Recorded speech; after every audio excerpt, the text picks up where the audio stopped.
like the room with the bright sauce. Hail Mary, they despise what the light brought. Let them roach niggas bleed if they can't see. Side of the TV, what you can't be. They say that murder on my mind, now they can't breathe. Take a picture of the crew, that's your last peep. Oh, I need me your love, yeah, that's just me. Keep them jumping like some frogs, so they might believe what the sun says. And they don't really wanna bleed from the gunplay. And like mine, niggas smoking weed on the one-way street, nigga. Yeah, we see we outside with it. Pull up to the base like we might be with it on guard. Side these niggas like bullshit and they fraud. Let me chop them down with the sword. Walk them down like they live bars. This the toughest you gon' be in, we too hard. And you don't really want that smoke, my G. Side of the TV, this the toughest environment. The toughest environment, the toughest environment to be in. Toughest environment, the toughest environment, the toughest environment to be in. Toughest environment, the toughest environment, the toughest environment to be in. Toughest environment, the toughest environment, the toughest environment to be in. The toughest environment, the toughest environment, the toughest environment to be in. Toughest environment, the toughest environment, the toughest environment to be in. Keep that off your lip before you get flipped. We got sources over here, we don't just spit. Too many bosses over here, y'all just legit. Put them niggas in the game, let them get real. Don't even step unless you come in with that scholarship. That economic tip, gotta make a dollar flip. And I might be next, I don't give a damn, a truth rolling with me, so I'm feeling like the son of man. Too many gon' hate, gotta make a stand. I'm just trying to duck the lake, you don't understand. Read them when I greet them, that's my best plan. Head first shit, I'm just saying. Nigga meet me in LA, oh you just playing. Too many be fake, what the base saying. So I tell them they don't want no smoke before they end up in the newspaper next day. Smoke, this the toughest environment, the toughest environment, the toughest environment to be in. Toughest environment, the toughest environment, the toughest environment to be in. Toughest environment, the toughest environment, the toughest environment to be in. Toughest environment, the toughest environment, the toughest environment to be in. The toughest environment, the toughest environment, the toughest environment to be in. Toughest environment, the toughest environment, the toughest environment to be in. Toughest environment, the toughest environment, the toughest environment to be in. Toughest environment, the toughest environment, the toughest environment to be in. And this is it right here. The toughest you gon' ever be in. You wasn't conscious before us. Y'all niggas was asleep. We woke the sleeping giant. We did it. Side nigga TV.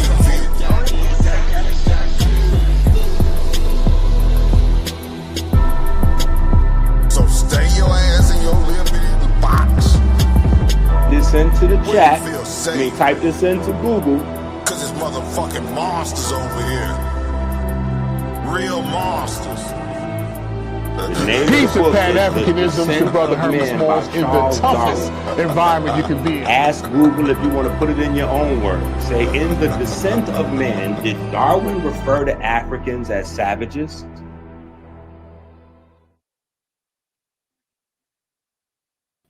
All right, peace, everybody in the house. Please hit the like button. Let's take a look at what. Hold on. There's a guy. Let's take a look at what's going on over in the House of Consciousness. We have the Titanic debaters of the InfoWarriors on here. So we're listening in to the live that's going on right now. I did drag it back a little bit, but sit back and listen and enjoy, and let's see what's going on. In the chat, his name is Genie Pyro. Genie Pyro. He said Inky thinks he's teaching, but wants us to look something up. Yo, this is what I'm saying. Yo, Sa, it's people like that make your chat look bad. Bro, if you think that you're learning and you're not supposed to look things up and read things and write things down, I'm not the problem. You are. I don't know what kind of student. See, this is a problem this is like a new age problem, right? This is a new age problem because I'm almost 50. Back in the days, we was proud to say that we were students of certain people. Whoever we were studying, we was proud to say that we were students and we were studying. and we went and got books and we wrote down stuff. And we even went to each other's houses and had like study groups, and we'd debate each other and take notes and go home and try to come back to the crib the next day. You know what I'm saying? Like, this is what happened when the weed culture changed. See, when we smoked, we got smart. Like, we would read and debate. Like, that's what we did. See, y'all are smoking weed and like playing Xbox or watching Pornhub. It's a totally different culture. You might still be might still be weed, might be the social drug, but the whole concept totally different. It's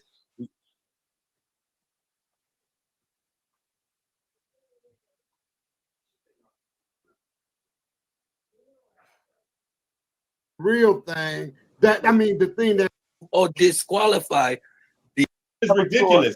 So what was on Earth? Oh, well, you believe that rocks can make people. You believe that 2 rocks can give birth to a cell. You believe that scientists can make a dead thing come back to life. Like, remember the other day, and I was loving it because remember when Uncle. If any of you 2 brothers or anybody want to jump in, just let me know and I will pause it. Was bringing up the cure for death, Sa? Yeah. Well, guess what? Abiogenesis is the cure for death. Abiogenesis is science saying that they believe that dead things can come back to life, that dead things can create a living cell. So, you know, it's just a matter of the fact that the Bible is everywhere. The Quran is everywhere. All right, let me ask you this question, brother. Go ahead. Cedric is in the back. He's going to keep it on the scholarship, on the information. Is it all right? Yes. I want to say this, though, right here. Inky, shout out to my brother Inky. I have a lot of love and respect for the brother. He knows that. But I do want to say Inky says he is a believer and he believes in the Bible, but then he goes in and he says he scoffs at somebody saying that life can come out of death, or life can come out of rocks. But that's actually what the scriptures say, that things can be brought back to life from the dead. And right. So you wanna expound on that? Yeah, like that's what most of the scriptures I read deal with, you know, the stuff they don't like to deal with. They call it pseudo and spooky and all of that kind of stuff, but death and life, it's like 2 different levels. But according to most spiritual systems, and if he claims to be spiritual, there's like people who transcend both death and life and can move between the 2 throughout most cultures, most spiritual cultures. Yes. Yeah. And so he does, our brother does, he subscribes to the scriptures, the Bible. And so he said it a few times. So that's why I just paused it and said that. We're going to listen a little more, but let me know, anybody. Peace to you. Napah, can I just chime in a second? Of course. So in like they have what they call them, incorruptibles, like some Roman Catholic, like Catholic nuns, and just recently, I forget her name, but she was a Black nun and she passed away. And not only in Catholicism, but Catholicism comes to mind as being most prevalent, that so when they die, their body does not corrupt. Even their habit, and this happened to nuns and some priests. So what I'm saying, what I'm implying is that in ancient traditions, like even today in some Buddhist sects, when some say like some monks, when they know it's time to pass away, they might drink something so that their insides dry out, and then they become mummified. And they sometimes you see that golden Buddha. Inside of the golden Buddha is actually a monk. There's also the Nyingma sect, where in their practice, there's something called the rainbow body. And sometimes when that monk dies, they shrivel down and you see a rainbow up in the sky. Or sometimes what's left behind is just their teeth. So, you know, there are things that I guess empirical science or modern science can't explain totally. So that's right. Yeah. So thank you for adding that too. That's a very true point. That you know, there's so many in that specific religion. They talk about the incorruptibility of, you know, the miraculous people, not when they die they don't decompose, and they also have, not saying that this is about the resurrection, but there are miracles of the body like the stigmatas. So I appreciate you bringing that up. I know who you're talking about too, and her name, I got to look it up. I don't remember, but I think I'm aware of who you're It's speaking of. like a man named Philomena, Frederica, something like that. I could find it, Right. but yeah. Right. So And there we go. There we have it. Somebody else want to add in before I yeah, start?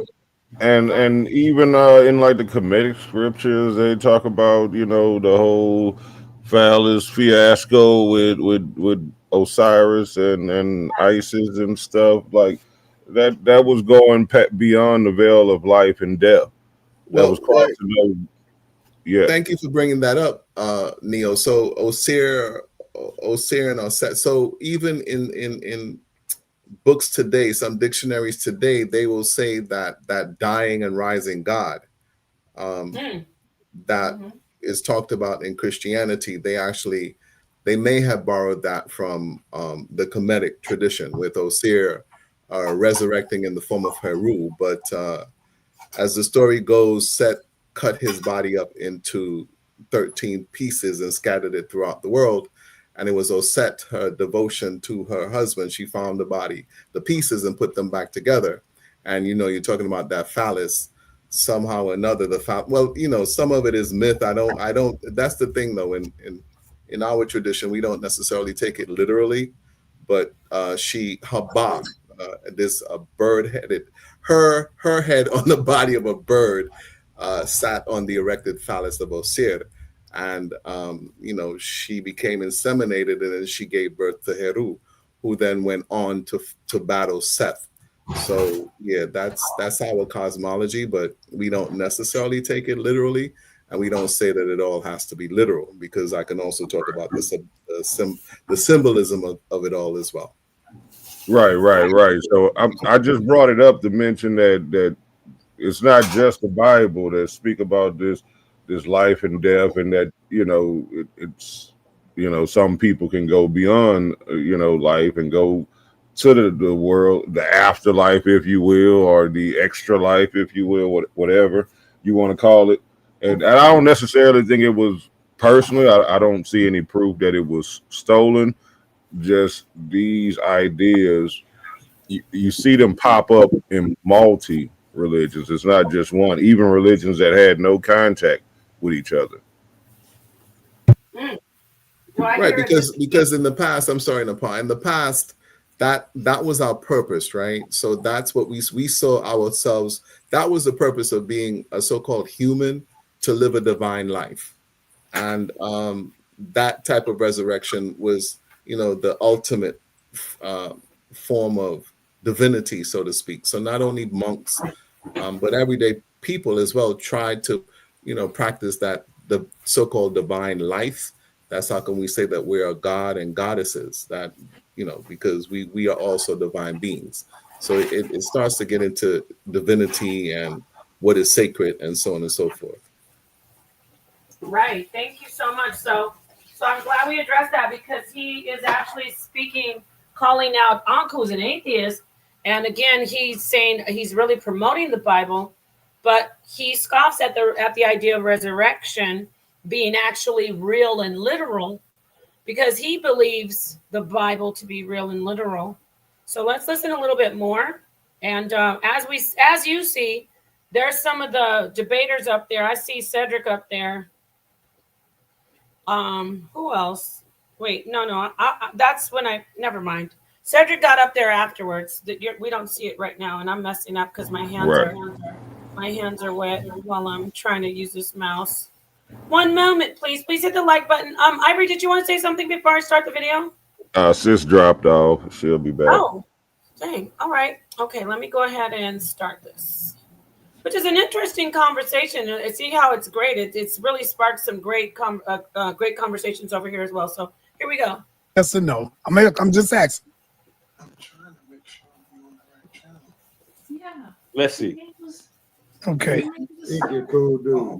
Cedric, let's keep it on the information, brother. None of the ad homs. Because with the information, you're unstoppable. I got you.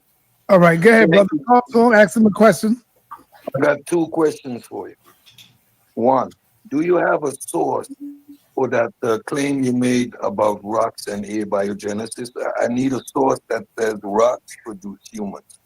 Number two, do you have everything you're saying about Darwin, does this undermine, disprove the theory of evolution by means of natural selection? Has anything you've been saying disqualified evolution by means of natural selection?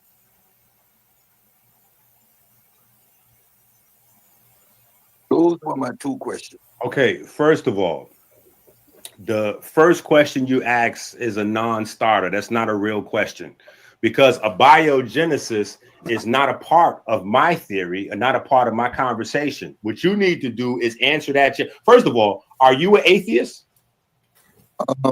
So you made a claim. I'm asking you a question. Are you an atheist, brother? You up here? I'm asking you if you have a source to support that claim you made about rocks rubbing against each other. Listen, that's a science. That is a abiogenesis belief. Let me know when abiogenesis. Right, so do you believe in abiogenesis? Yes or no? There's no need for a belief. We don't have a complete theory. There are components. We understand RNA synthesis. These are all hypotheses, and we have working models. There's not a complete hold theory. on, brother. Hold on, brother. You've been waiting to listen. You've been waiting to get up here to have this moment for a while. So let me ask you. Hold on. To support the claim you just made, yes or no? That's not a claim. That's just a fact of what your side of the argument presents. So now, what you want me to do? Hold on. The source that says rocks rub against each other, please. Well, okay. So let me ask you a question. What is the material that exists? Hold on, Cedric. Let him respond.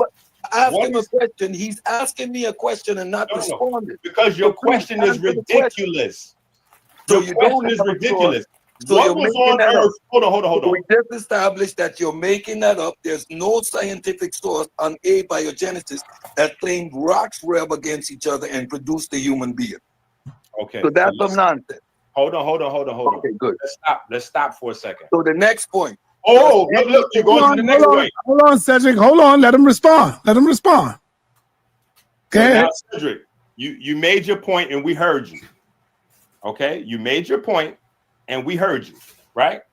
So now let me explain to you why I think that your point and your question was ridiculous. Because abiogenesis, for the people that don't know what abiogenesis is. Abiogenesis.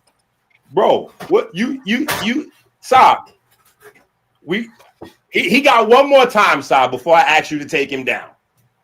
All right. Abiogenesis is the atheist idea, theory, hypothesis of how life started without intelligent design. So on this planet, right? Nothing funny. It's on this planet, before there was life, before there was cells, before there was bacteria, before the environment changed, the planet was only water and rocks. So the concept of rocks as the only actual source of mineral elements on this planet is inherent in the idea of abiogenesis, because otherwise you don't have a source of mineral elements. You don't have phosphorus. When you say RNA, there'll be no phosphorus. You do know that RNA strip requires phosphorus. It's made out of phosphate. So you don't have a source of phosphorus without rocks, sir. Right? So while you laughing and joking over there, you might want to explain to us where your source for mineral elements on Earth came from, if not for rock. Go. This is Inky Lane right here, Cedric. Mineral elements are just but one part of what makes. Hold on. No, sir. Sir. Just tell us where the source for mineral elements on Earth comes from, if not for rocks. Go. Do you have a source where rocks rubbing together evolved or produced human beings? Because that's the claim. Let us address your pseudo claim, because you were on some nonsense, not me. You notice how Cedric won't, like, he's sticking on the whole rubbing together thing. That's a valid question that he won't address. And if someone claims, and it's all love, you know, I have nothing against Cedric besides his often false claims and his blatant lying about science. But as a brother, he's a cool guy. But you see how Cedric won't just, if you're scientific, you would go straight into talk about it. He wants to go back and tell you that they were rubbing together. But go ahead and tell us the science on it. Is he wrong? Anybody want to address? Does he have a valid point about minerals and the beginning? Hey, go ahead. So amino acids, right?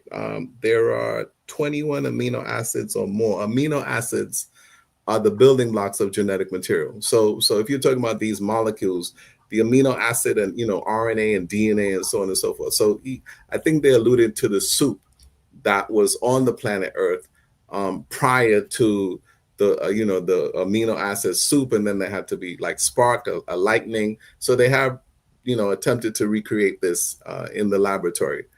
Right. I understand the argument to say that that primordial soup is from where came genetic material and so on and so forth, but just having genetic material doesn't bring forth life. What you have is just genetic material. But there's another theory about the comets and the asteroids that were impacting the Earth, that they had organic life in it, like there were bacteria in them. Evidence of bacteria or microbes have been found in comets and asteroids that have crashed into the Earth.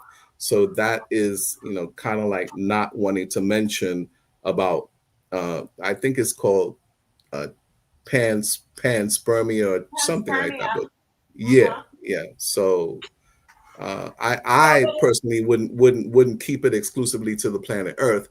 I would, because there are older planets out there than Earth. Earth is about 4.5 billion years old, but there are older planets out there. So I ascribe to intelligent design myself, but Okay. Oh, you do. Oh, wow. Yes. Okay. So what about everybody else? Thank you for adding that, Steve. You're welcome. That was great. Because I don't know if I also subscribe to not intelligent design, but I entertain the concept of human life not human life, all life that's carbon based, and all the other elements that they're finding in stars that they came from outside of the Earth. I want to move on, but before I move on to somebody else to ask them their take on it, I don't think that would change anything about abiogenesis, though, right? Like, because I don't think first off, let me say this. Organisms didn't come. I don't believe that organisms came from outer space. I believe the elemental part of humans and of all life, like the carbon and hydrogen, everything that is in the star, I believe that came to the Earth, but the Earth already had those elements in it. And so I do subscribe to what is titled abiogenesis. I could argue all day about life coming out of a rock. You know what I mean? Well, I'm sorry. Go ahead. Go ahead. No. Well, my understanding of of someone who is an atheist and someone who is a theist, someone who is a creationist, as opposed to someone who's an atheist is, at least in school, we were taught, did it begin with chaos or did it begin with order? And in general, the creationists will say that it began with an order, that there is some sort of intelligence there, that it wasn't a mistake. Right. On the other hand, the atheists might say it was all a mistake. It was all by happen chance, and then happenstance. And then from that came an order. So my understanding is that did it start from something that was ordered, or was it a mistake? And that then lends to consciousness. Is there a consciousness there? And I happen to describe that, like in the beginning, everything was this consciousness, and that original particle from which everything else differentiated was this consciousness, that original particle, and then everything else differentiated from that. That's why everything else knows it has a job, it has a purpose, it has a role, even on the subatomic level. Those particles, they have a job and they know what to do.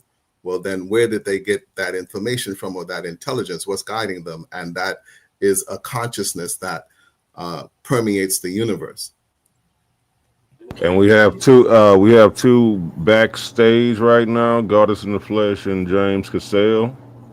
Okay, you got them already. Thank you. And I wanted to say we're the House of Consciousness over, and like people say consciousness all the time, but they don't understand how can we be conscious if the universe is not.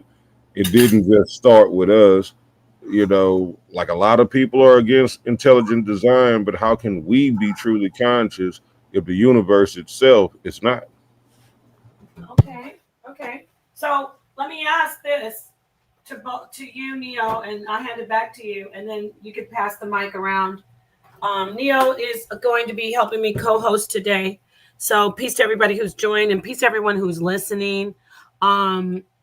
I want to ask this though, like, would the consciousness be chaos? Because I heard the brother Steve say that the consciousness somehow is not the chaos. I look at it from the perspective that the consciousness is the chaos that is in the beginning. And if you could even relate that to the scripture, if you want, Neo, or just, either way, what do you think about that? The consciousness could be chaos, but when people talk about this chaos from a scientific aspect, they usually try to make the chaos unconscious, unintentional, and unaware.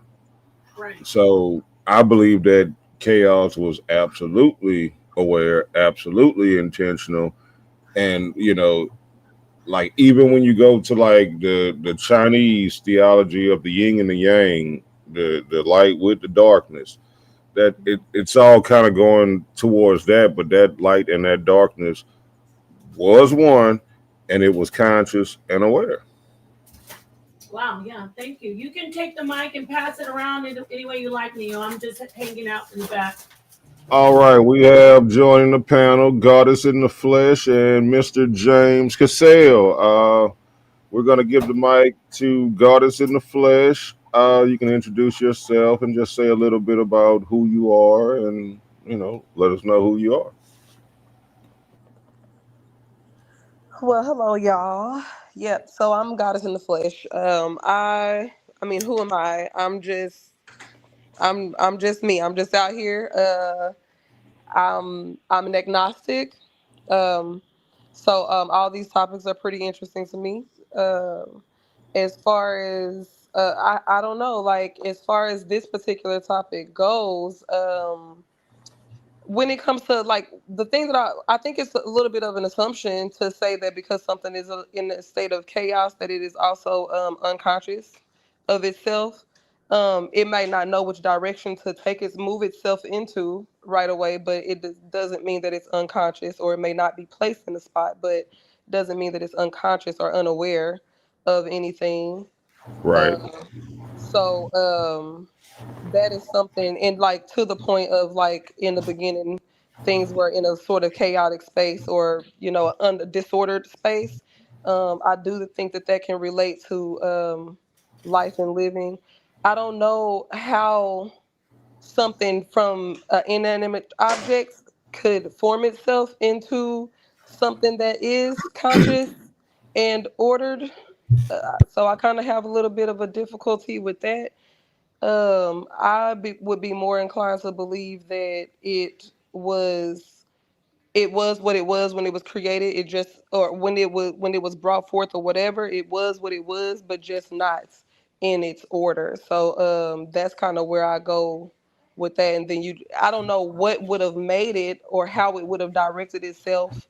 Like that's something I think that I would like to explore. Like, so if the thing that was in the beginning with abiogenesis and the rocks rubbing, this sort of washing that happens until this life comes forward, and then up until the point that it becomes this conscious being. Like, how did it get the knowledge and know-how to order itself into what we have today, especially as humans and all the other creatures that exist in the world. Like, so that's what the question that I would have, I guess, with it. Um, yeah, so that's where I'm going. What do y'all think? I, Thank you I, so much. Thank you for joining. Go ahead, Neil. Sorry. yeah, I absolutely agree with everything you said, and we have also Mr. James Cassell. Introduce yourself, brother. Can you hear me, Neo? Yes, sir. Yes, sir. Loud and clear. All right, great. Hey, everybody, how y'all doing on the panel? My name is James Cassell. I'm from Houston, Texas. I'm a Hebrew Israelite. I'm a little bit different, though. I'm not one that's going to come at you pushing the Bible, trying to thump it at you. I look at it more from an academic standpoint: history, philosophy, archaeology, genetics, how to properly analyze mythological stories, not just try to take them at face value for what they are. And on the topic that people were speaking on today, me personally, I see chaos and order as fundamentally different, right? Order is what, I mean, consciousness is fundamentally different. Consciousness is what brings order to chaos, right? Look at it like, let's look at it as nature, for an example, right? A conscious human being goes into nature, chops down trees, clears land for farming, to do all these things. They bring order to chaos. I believe personally that chaos is what was created in the beginning. And then the Most High had to bring order to chaos, which created the universe. And I think that sums it up pretty much for me. Right, right. And even when you look at from a scientific standpoint, the cosmology that they talk about all the time, like for instance, if the sun and the earth was like 0.1% out of position, life wouldn't exist on this planet according to what they say. So it can't be an Yeah, the accident. fine tuning argument. Right, right. It like the accidental part of it doesn't make sense because as above, so below. That concept, we see what's in the stars and in the planets and all of that. That's the way atomic structure is built. That's the way our bodies are built. That's the way we see that represented all through life with everything from snowflakes to leaves and just the order of the universe. So why would we think this uh, intrinsically designed system happen like sporadically and chaotically without intent? If we see a computer, if we see a house, we don't think that house and that computer exists without a builder. So why would a complex system like the universe, which is far more complex than a house, a computer, a car, and anything else, why would that come out without an intentional designer, whether you want to call it the universe or whatever? Right. See, this is the thing. I agree with that, but when you look at the theory that's put forth about a biogenesis, like, why does that have to be spontaneous? If all of us here and some of us who are not even theists would, like the sister, the goddess in the flesh, she says she's agnostic.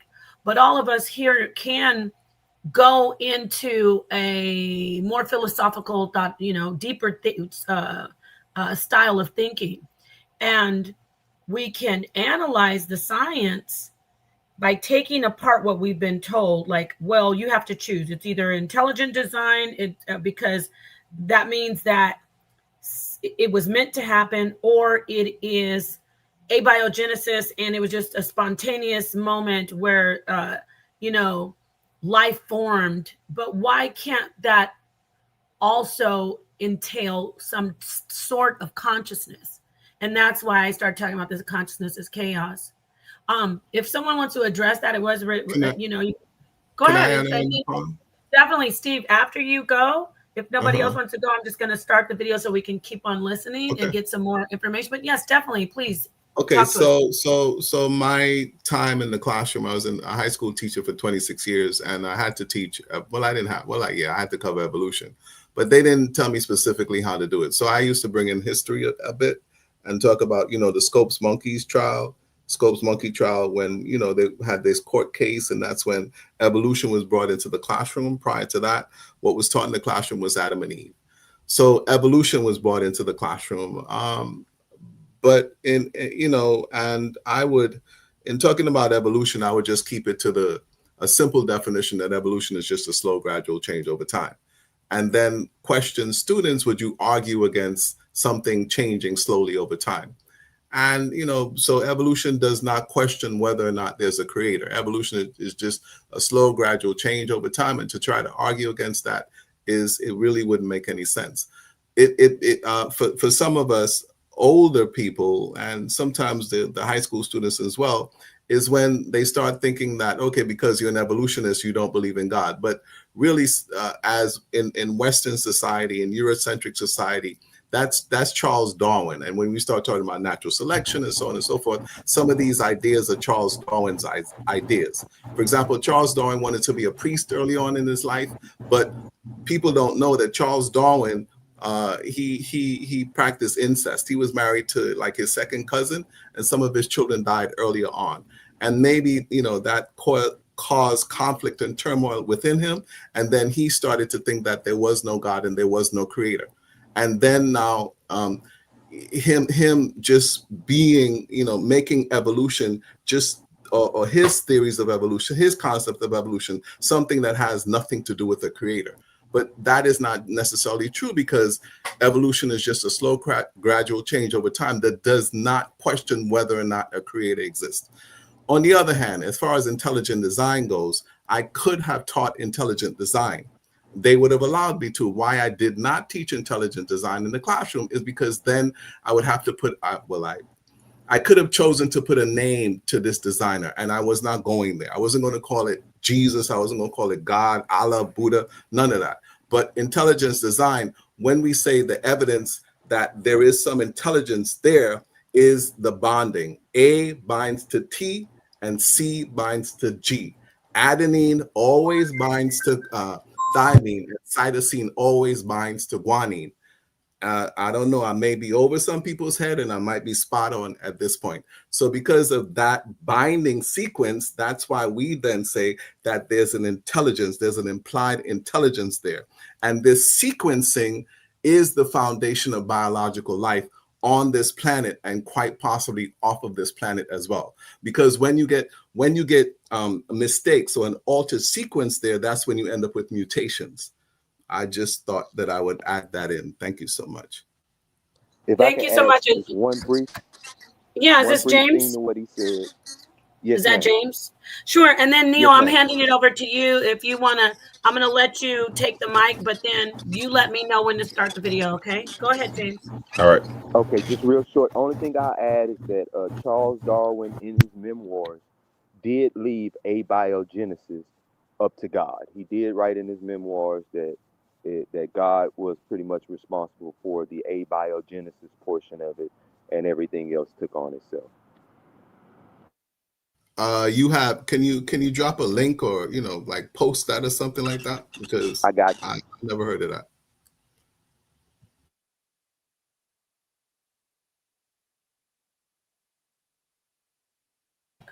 Can you?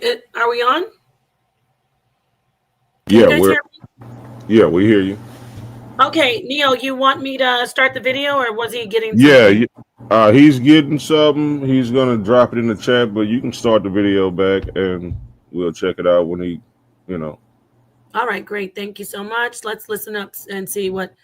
Obviously, they've gone way ahead of this, but it doesn't matter. Sonnetter is going to let the people know over there when they're done with this stream to come on over for a minute. But if, like I said, for the ones who have to go early and have to get up early, don't feel like you're obligated to stay. I appreciate you being here. I love the input. I love the dialogue. So let's listen up. Because I understand how the RNA synthesis hypothesis work. I understand mineral deposits. I understand the early formation of basic amino acids. I understand the early formation of lipid cells, lipids to encode cells. I understand all of this. You made a claim. Hold on. That No, I didn't. So wait, hold on. Let me respond to you. Together to a human being. Do you have a source for that nonsense you were spitting? Yes or no? Hey, hold on. Let me respond to that again, because I think also what you're doing is trying to turn this argument around. So what I'm saying, just so we're clear, I am on team God. I am on team information. I am on team intelligent design. I am laughing at you and your friends because your side of the argument promotes abiogenesis. Your side of the argument says that life begins with rocks rubbing together, buddy. So I don't need to provide a source that says a human can develop from rocks. I'm saying that humans developed from God. Your side of the argument has to prove that life can come from rocks. Your side of the argument. So while you're sitting there saying, I understand this, I understand that, you're making claims. Hold on. You're making claims, but you're not demonstrating that you understand those things. That's number one. Hold on. Number two, I asked you because you was over here laughing, and then it looked like now you're choking on the chicken bone. Hold on. Don't cut. No, you hold on. You don't cut. No, it ain't no hold on. I'm talking. You got to relax. I'm talking. Can you, since you was laughing, can you explain where the source of minerals, the source of mineral elements would come from on early Earth, if not rocks? Go. You still didn't answer that question. I came up here to ask you one specific. Yo, are you not going to answer that question? On the claims that you made. So do you have a source supporting rocks rubbing together produce human beings? Since you're proving now that you do not know how the scientific process works or operates. So you're making claims proving your ignorance. So that's on display because you have no source what is going to say the nonsense you just said. My second question is, after all that appeal to emotion, after all that pseudo-scientific nonsense you were putting on display, does anything you said undermine, disprove, or disqualify the Darwin's theory of evolution by means of natural selection? Did anything you said undermine that scientific fact and theory? Yes or no? Yo, stop. Hit the share screen. So the answer was no. So you were simply wasting everybody's time by coming up here and making a whole spill of appeal to emotion, yet the whole scientific process, right? Modern evolutionary biology is rooted in that scientific fact called evolution by means of natural selection. So all that Darwin is a racist, all that appeal to emotion that you did still did not undermine or dismiss or defeat the theory of evolution by means of natural selection. So all you did was come up here and cry like a little baby. Because again, does anything you say undermine or disprove the theory of evolution by means of natural selection? Yes or no, Inky? Okay, so so if you finish talking, I still want you to answer the question, because now the people have been reading this definition right here of abiogenesis. And it says right there in plain English, so that we can see that I'm not making this up. It says it right there. The original evolution of life or living organisms from inorganic or inanimate substances. So, one more time for you, sir, before the Sandman comes and pulls you off the Apollo stage. Is there another source besides rocks on early Earth where organic substances would come from? So you're saying, I'm asking you a question, brother. Do you have an answer for that? The nonsense you were up here saying, you don't have any claim, any evidence to support it. So you're not going to prove to us that rocks rubbing together produced a human being, right? Because we understand that from chemistry comes biology and the natural evolution. We understand that 200 and Cedric's a runner. He is a runner. So I am so glad. Go on, Neo. Cook on that a little bit more. I was just gonna go there. He's a very good runner. He is Usain Bolt of the. Go ahead. You see him. He didn't answer a single question. Like every question that was asked to him, he responded with another question, and he didn't address anything Dr. Inky is saying. I'm in 100% agreement with what Inky's saying so far. Anybody else on the panel? I don't think anyone ever answered the question about whether or not it was possible for the two things to be true at once, like that. That even if there was abiogenesis, even in the fashion that it happened or potentially happened, could it still not be a order to? Because I think someone else even asked like about those elements that were and then someone was saying like, well, how did all the materials that were necessary get in place for the guy who was just speaking? I'm sorry, I don't know everybody's name. That was Dr. Inky, yeah. And he was like, how did the materials get here? So why is it impossible that the two things are true at once? Exactly. I'm leaning toward what you're saying.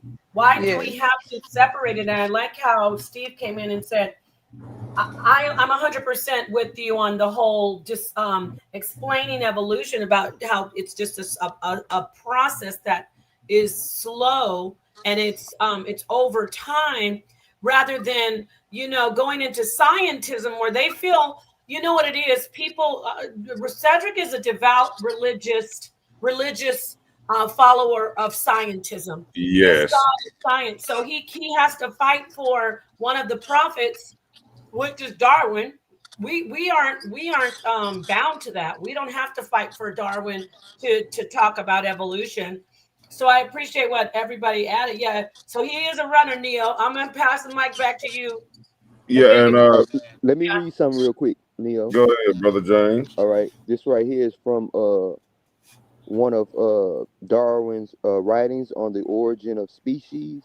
In the final paragraph, he includes this right here, saying, "There is a grandeur in this view of life, with its several powers, having been originally breathed by the Creator into new forms or into one." This is what he wrote. Charles Darwin wrote. So, and this was, I think it was in like 1871 or something, somewhere around that time period. I have to look and brilliant. See. Can you repeat that, please? What did you say? Read it again. This is all right. This is the phrase that he put in the final paragraph of it. He says, "There is a grandeur in this view of life." Which book was this? Which writing is this? Is this the Origin of Species?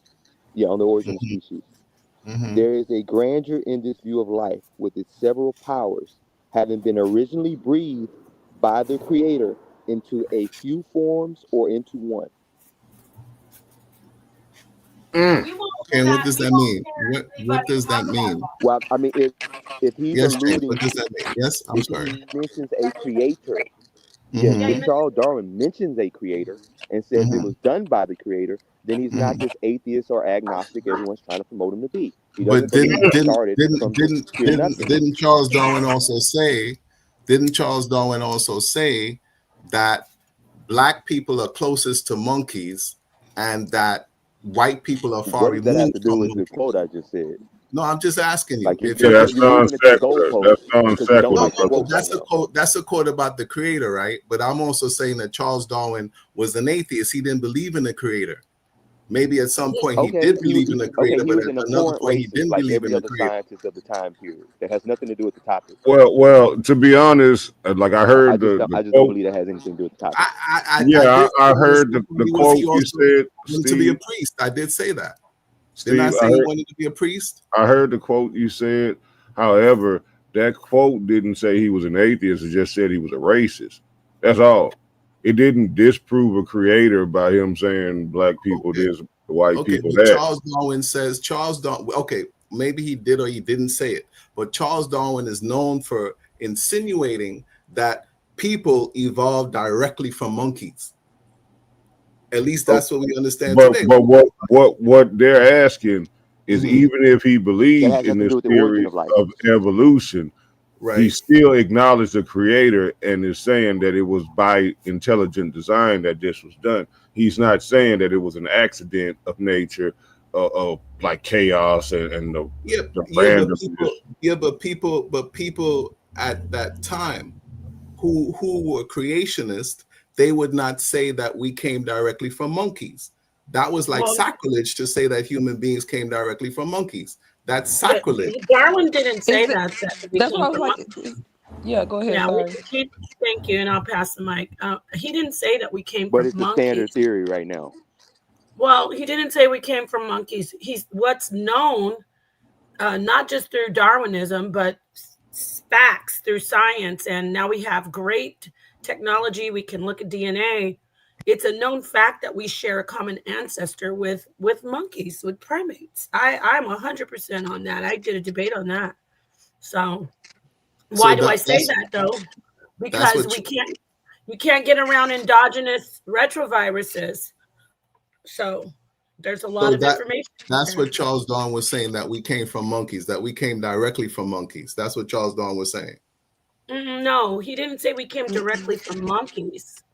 Mm-hmm. No, he says that we share a common ancestor with other primates, which are monkeys and apes. Mm-hmm. Now, while I don't believe in evolution and this speciation, even at one point I did, because I went through the brainwashing called the public school system, and I was a gifted and talented and honest student, by the way. So I totally understood that. Even then, I still believed in the creator, and that's what I think James was trying to point out, that Charles Darwin still believed in the creator, even though he believed in evolution. I don't think evolution and creationism is diametrically opposed. Although now I move to a stance where I don't believe in evolution, but it's because I'm more or less agnostic to that. I'm theistic when it comes to God, and I'm agnostic when it comes to evolution. Evolution will never, even if I believed in it, and when I believed in it, it didn't overshadow my belief in God, in the creator. Yes. Okay, I'm a Grant. theistic evolutionist I'm sorry, James. myself. I'm sorry, but can we say that Charles Darwin was a racist? I already Fine. said that he's an abhorrent racist. You say he's a racist? Of course. Okay, all right. So we're in agreement with that. Yeah, I would say that statement was absolutely racist. Whether he's a racist, I would have to go off of that statement and say logically I would assume that he was, but he was also a creationist. At some point in his life, okay. Yeah, Even more he towards the definitely was end. a racist. But he definitely was a racist. But I don't like what's being said. I agree. It doesn't change the fact that he did have a belief in a creator. I think also at his He funeral. wavered on it. And to be honest, he wavered back and forth on it, but towards the end of his life, he did seem to come back to the belief in a creator. Mm-hmm. Mm-hmm.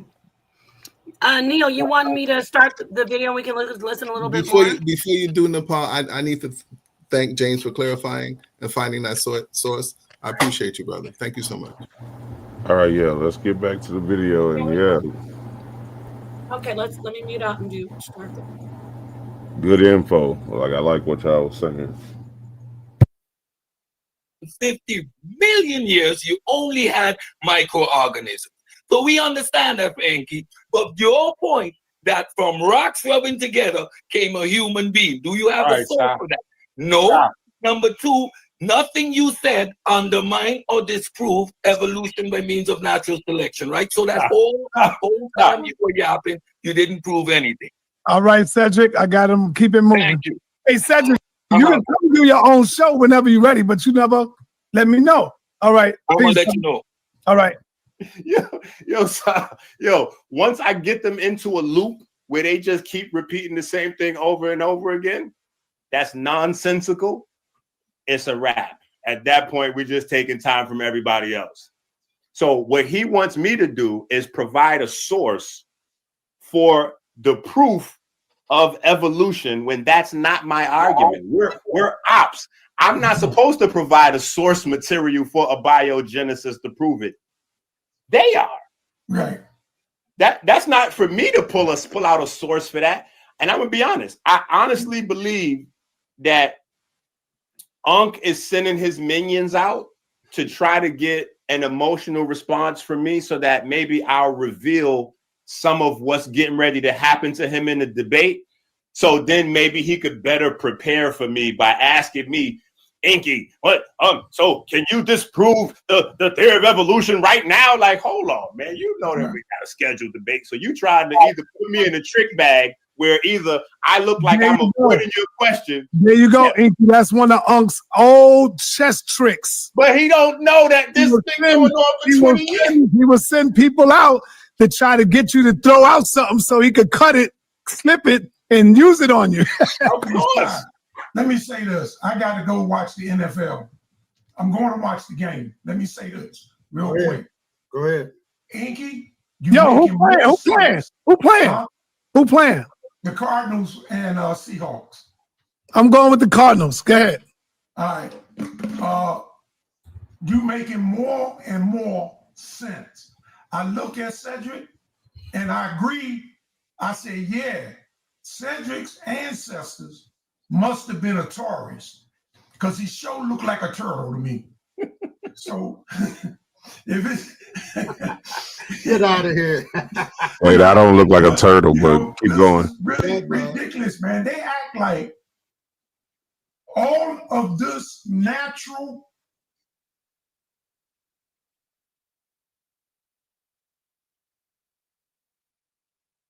Yeah, I was just saying I do not look like a turtle. I'm a Taurus. I found offense in there, but I didn't want you to stop it. I'm sorry, guys. I stopped it because I wanted to say, what did you say about a turtle, though? Or did they show a turtle? No, he said that was Apostles of Quan. He said that his ancestor must have been a Taurus because he looks like he looks like a turtle. Tortoise. I got you, tortoise. Okay, Oh, that might be what he said, but Yeah, I thought he said Taurus. Like turtle. Yeah, my bad. Here it is. Environment structure came from an explosion. Have you ever seen order come from an explosion? When has an explosion created substance or order? It only creates more chaos. If I drop the hurricane, if I drop a hand grenade, it's going to destroy whatever's in that room. It's not going to create nothing. It's only going to destroy. So when they can figure out how to explain to me from an explosion, they get order, then I will accept what they got to say. Listen, other than that, I don't want to hear it. Peace, Apostle. Let me say something to you. Go ahead, son, brother. Peace, Kofi and D. Okay, Neo. I'm gonna let you start it off. What do you think about that? What Apostle brought out, order, the explosion idea that he says it's only chaos. I'm gonna let you go ahead and take that and pass it around the panel.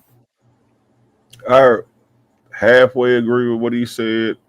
like it made sense that yeah, if you drop a grenade, like most of the things that we see that's chaotic, you know, it doesn't create, it destroys. But you know, most of the stuff we see out of order, it doesn't create life. I mean, we can't recreate life, so we, he worded it good. He's a good one with words. I know Apostles Aquan pretty well, and we had some back and forths, and I kind of got him in you know, a full Nelson a couple times with the scholarship, with the information. But yeah, like I like what he said, but can we say it's 100% true? I don't know. I think he was appealing to emotion for the most part. Anybody else want to chime in on it? I'll say this real quick. It seems to me it's just, the classical philosophical argument, like, the 757 argument that, a tornado is not going to go through an airfield and create a 757. It's just pretty much saying that nowhere can we give an actual example of an explosion or something that brings destruction, creating order. We can't give a real world example of that. And if we can't, we have to go with what we do know. And from what we do know is that order comes from a mind. Only a mind brings order. Right, and I get that, but let's say for instance, when you say a tornado is not exactly chaos. There's an order to it, and we studied that and learned, you know, about meteorology and all of this kind of stuff, and we can predict them and everything. So there's a definite order to them, but you know, it's I just was just saying it's destructive. destructive. Yeah, it's destructive in nature, and I agree with him on that. But he equated destructive to chaos, and as a music producer, I don't do it very often, but I've had times where I just would play any keys in some kind of way, some sort of rhythmic pattern can come from that, and I can create a whole beat around it. The original idea was pure chaos, and when you go to like freestyling and all of that kind of stuff, that's kind of no order in that, but yet still order can come from that. So it, like him equating order with just destructive only, yeah, I can't see that because I mean, with him connecting chaos to destructive only, some chaos can be constructive. Anybody else want to chime in on it before we get back to it? Also, the universe is expanding in an order, and so today, I would say, Neo, that you brought order to the chaos, though. we don't call it the Big Bang; we will call it the Big Expansion. So the universe is expanding in an orderly manner. So that original expansion, there may have been order in that original expansion. Yeah, because today the universe is ordered now, right? The universe is falling apart now. Yeah. So why would we think that in the beginning it was falling apart? I can agree somebody with that called as well. it the Big Bang, and in this explosion, it implies that there's no order. But now we say, well, then how come it's ordered now? Well, then maybe in the it was a big expansion and not an explosion, and it may have been ordered even at that point. But think about abstract art, tie-dye t-shirts and stuff like that from the 70s and stuff. Like that was absolute chaos, but it created something. Something was created from the chaos. So I can't say chaos can't create anything. Like even with what James said, I agreed with the order from you know, I created order from the chaos. Right. But I didn't add anything to it. The order was already there in the chaos. I just recognized it and accented it. Okay. Yeah, you brought it to order, and it's just like what brings the universe to order is the laws of the universe. And this is another thing. Where do we know laws come from? A conscious mind. Everything, to me at least, seems to keep pointing back to some type of conscious mind behind the universe, and that conscious mind is what brought that order to that explosion. If there are universal laws, would that even be considered any type of chaos or disorder if it's governed by a universal law? What It I Well, the would could say be. that the universal law brought the order to the chaos of the explosion of the material world.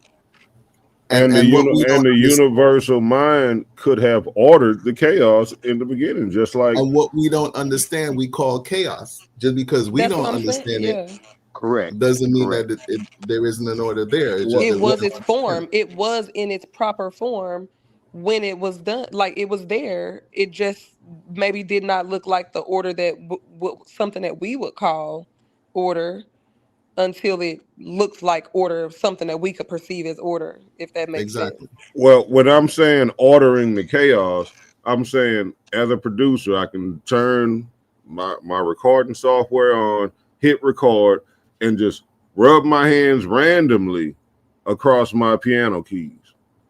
And it'll make a sound, and I can use that sound to create something. I literally ordered chaos. I didn't have any like musical skill attached to that, any kind of thought attached to that, but just to randomly swipe my hand, because I might be drinking in the studio one day, like I normally am, but I might just be drinking in the studio and just decide, hey, let me just run my hand across the keyboard and see what that sounds like. And it might sound like something I can use. And to other people, they was like, that was clever. No, that was randomness.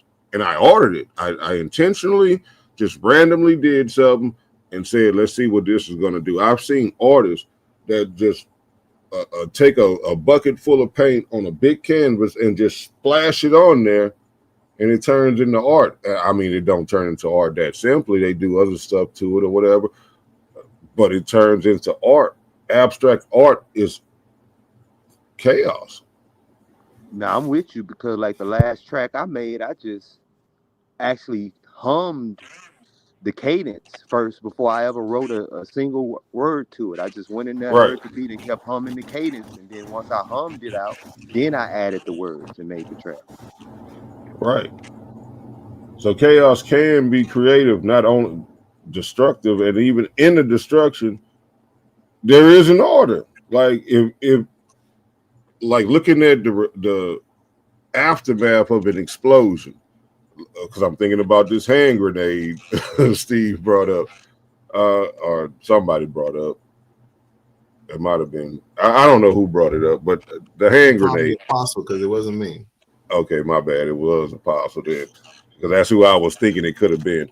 But examining the effects of that explosion, the gunpowder residue or whatever kind of residue that's left behind, if you can just like get a diagram, like a graph of that, it'll probably look like a snowflake.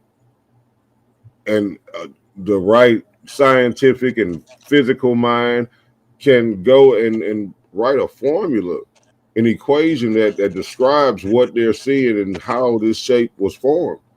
It's a scientific function. Like you can get science from the results, what that destruction did, and there was definitely an order there.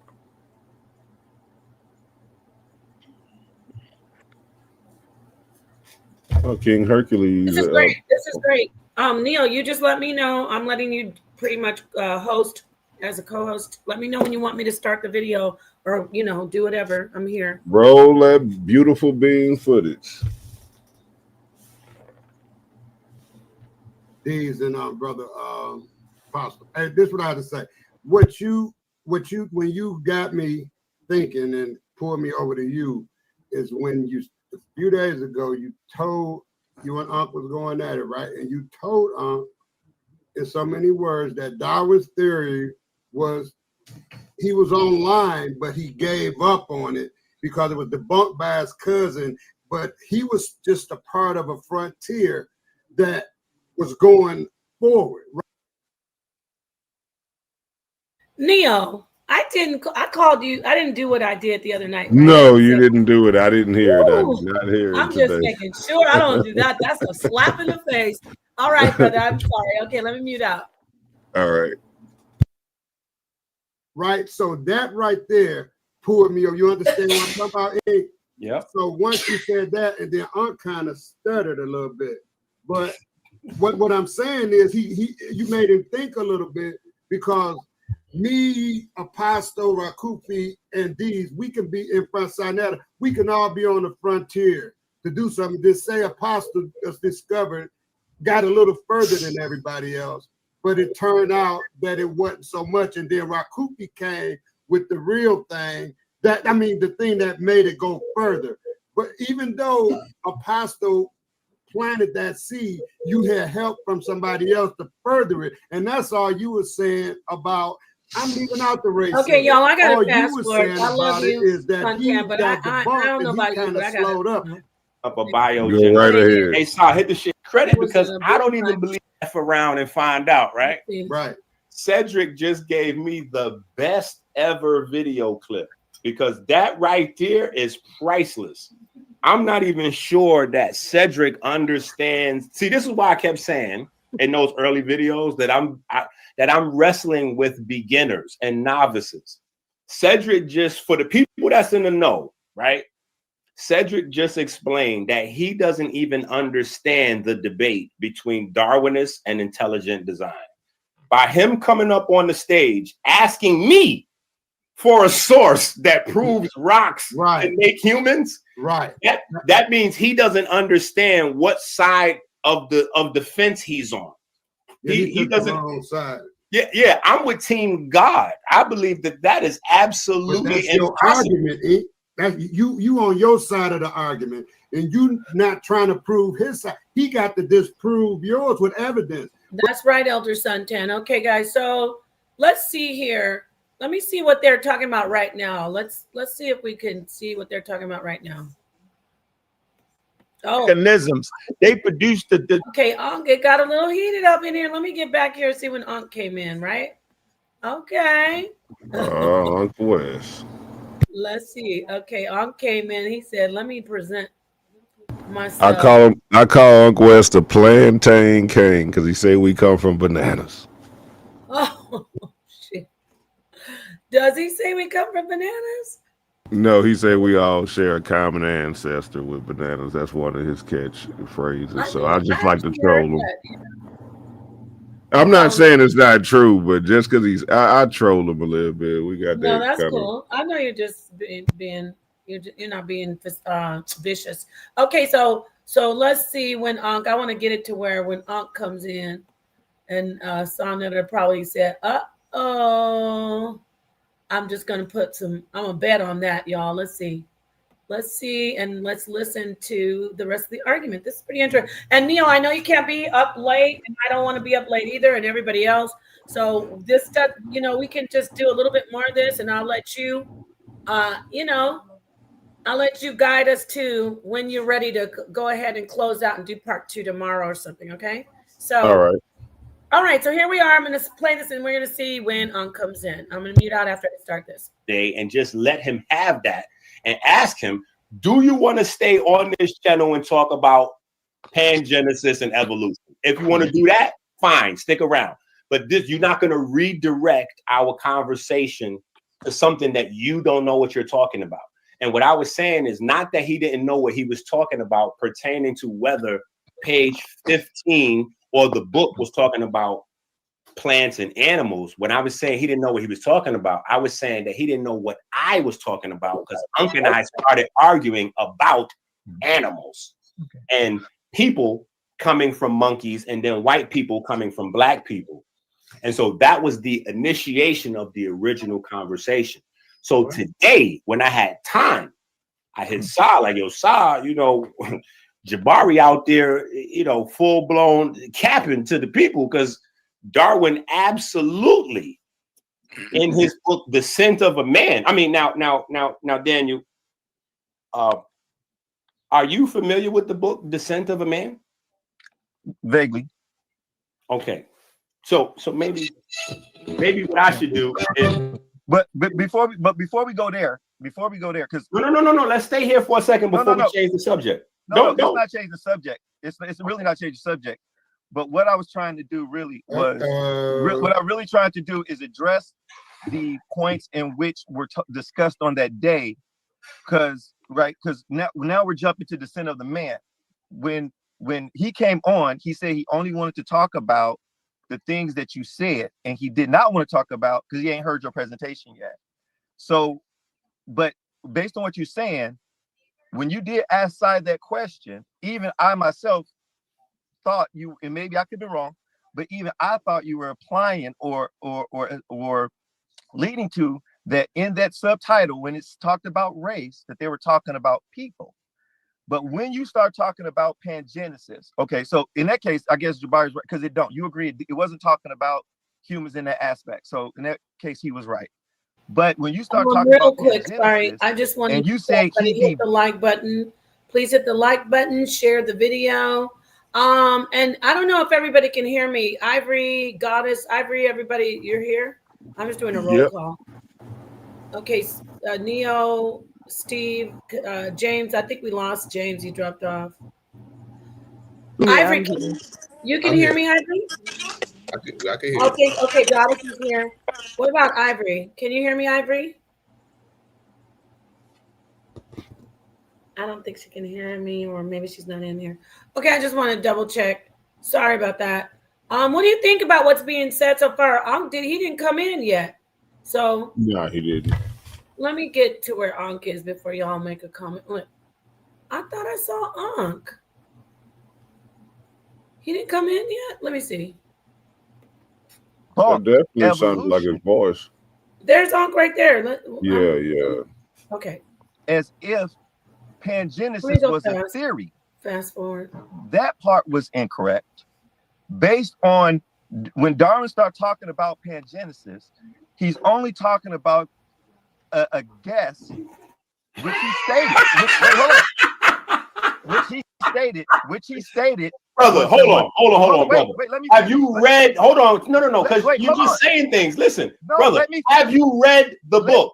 Have you read the book? Yes, I'm reading the book based on the content that's going. What's the name? What's the name of the book? What's the name of the book that Darwin discusses pangenesis in? Inky, let me just tell us. Just tell us the name of the book. Let me say. Just tell us the name of the book, brother. Let me finish what I'm saying. Just tell us the name of the book. Let me finish what I'm saying, and then you can go on, right? So I'm studying the information what you said. So in pangenesis, and you can correct me, and Ankh can correct me. Like you said, I'm a novice at this. I'm learning from you guys. So one-upping on me doesn't help you at all. I'm only studying what you said. So I'm saying in pangenesis, it talks about the mechanics in which he hypothesized of how these traits get into the sexual organs of the parent and then passes it on, which he himself was saying that this is what that's why I call them jewels. Wait, hold on. And he thought that this happened. Now, he didn't know about Mendel's work, as you stated, right? He didn't know about it. He didn't know about DNA. He didn't know about these things. But his main theory of evolution by natural selection, right? Which comes talking about the environment, it talks about food, it talks about those changes that happen. If you can explain to me, and then Ankh can explain to me, how did, because it wasn't a theory, it was more like a hypothesis, a guess that he was trying to explain in his time. How did that undermine the changes of organisms over time by environment and by modification and adaptation? And just explain that part to me, then you and Ankh can have it. And then I can continue on with my studies.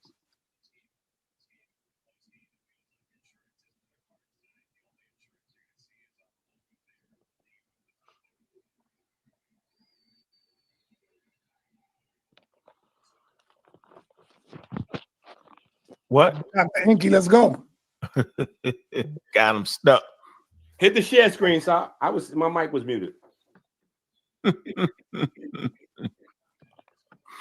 I'm well, and peace to brother Inky. I'm glad that he's on. Shout out to Daniel Heru. That was a bit.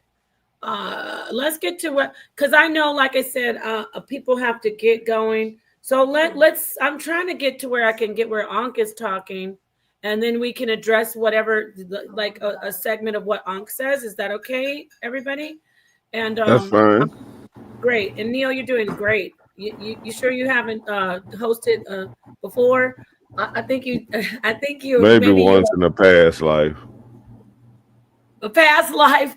No, I think it might be your performance skills, being an artist and a performer. So let's get to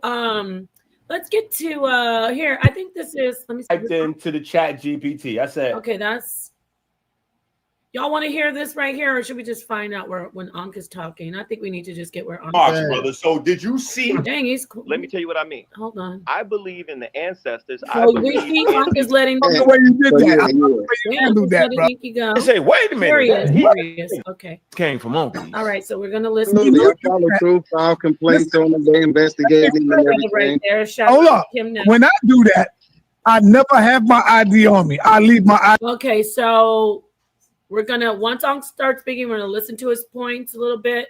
I'm gonna hand them. I mean, when I pause it, Neil, you could just go ahead and go in and, you know, address whatever points we hear. And am I muted? Oh, okay. No, we're then, here. and then you just, you know, direct the mic around. So let's get to the part with Ankh. ID in the car because I know they will grab you up. All right, you on the call, brother? Here we are. Oh man, boy, Inky boy, he's something else, man. So, last time I checked, it was Inky that said humans came from monkeys. We got the footage. We make sure we're gonna show that in the debate. As a matter of fact, he said humans came from rhesus monkeys. Said that. Yeah, said white people come from rhesus monkeys. That's Inky's world right there. So he the one. Last time I checked, said that humans came from monkeys. That was Inky. And then the bombs go off and Tahuti say, I don't believe you. We all seen it. I've never said that humans came from monkeys. Made that up. We can talk about monkeys 40 million years ago. And we can talk about fish 250 million years ago. Talking about 250 million years. Talking about 40 million years. Having a common ancestor. People act like they don't understand what the word common ancestor means. So Inky was the first person to say, Ankh, how can you, I ain't gonna say Ankh right hand man, but he's supporting racism, white supremacy. And then he put the book up and he read it. So he wasn't alluding to anything. It's clear. Did he say the title of the book is racist? Well, what part of the title of the book is racist? Could it be on the origin of the species by means of natural selection? Is that racist? Nah. Or the preservation of the favorite races in the struggle for life. He was talking about that right there. Everybody know it. He not being forthcoming. So the brother was right. He just at high levels know how to blam, blam, blam, blam, boom you and trick you and throw you over here and fake you. Don't ask questions. This put you here, put you there, make you dump. You doing all this. He had me and my man, big up to the shit. He had me and Chilembe arguing over damn generations, right, on a slide, when simply the brother was trying to show you that people had talked about evolution before Charles Darwin, and he had the people on the slides, right? And then Inky dive in with them. No, I'm saying in Charles Darwin's time. Nah, see, this is what y'all missing. Inky is a master. Y'all think y'all can get up here and handle it. You can't. You got to be focused. That's why when we had this debate, I'm gonna be focused in that environment. He ain't gonna get a chance to, because he's good at it. He's been doing it for years, man. So like I started off, everybody know this. He was the person, and he told Natural Tahuti that humans came from a rhesus monkey. You just say, wait a minute, he white people. Yeah, he said that. You got it, Saul. The bombs went off. You was in a car. It was Sarnetta, Natural Tahuti. Damn, you remember that, huh? Come on, bro. This is how I get in. You got to be remembering. See, that's got to be your sharpness. Do you have that video? Man, we got it, man. Come on, bro. That's gonna be the first video in the debate. Boom. Yeah. So yeah, man. See, if you're not remembering what he's saying, he tried to turn my man around. He'll turn you around with accuracy. He's real accurate to turn you flip-flop, boom, bam, boom. So I'm gonna ask you, and he ain't gonna be able to, he gonna take you on a 20-minute diversion on what you're saying.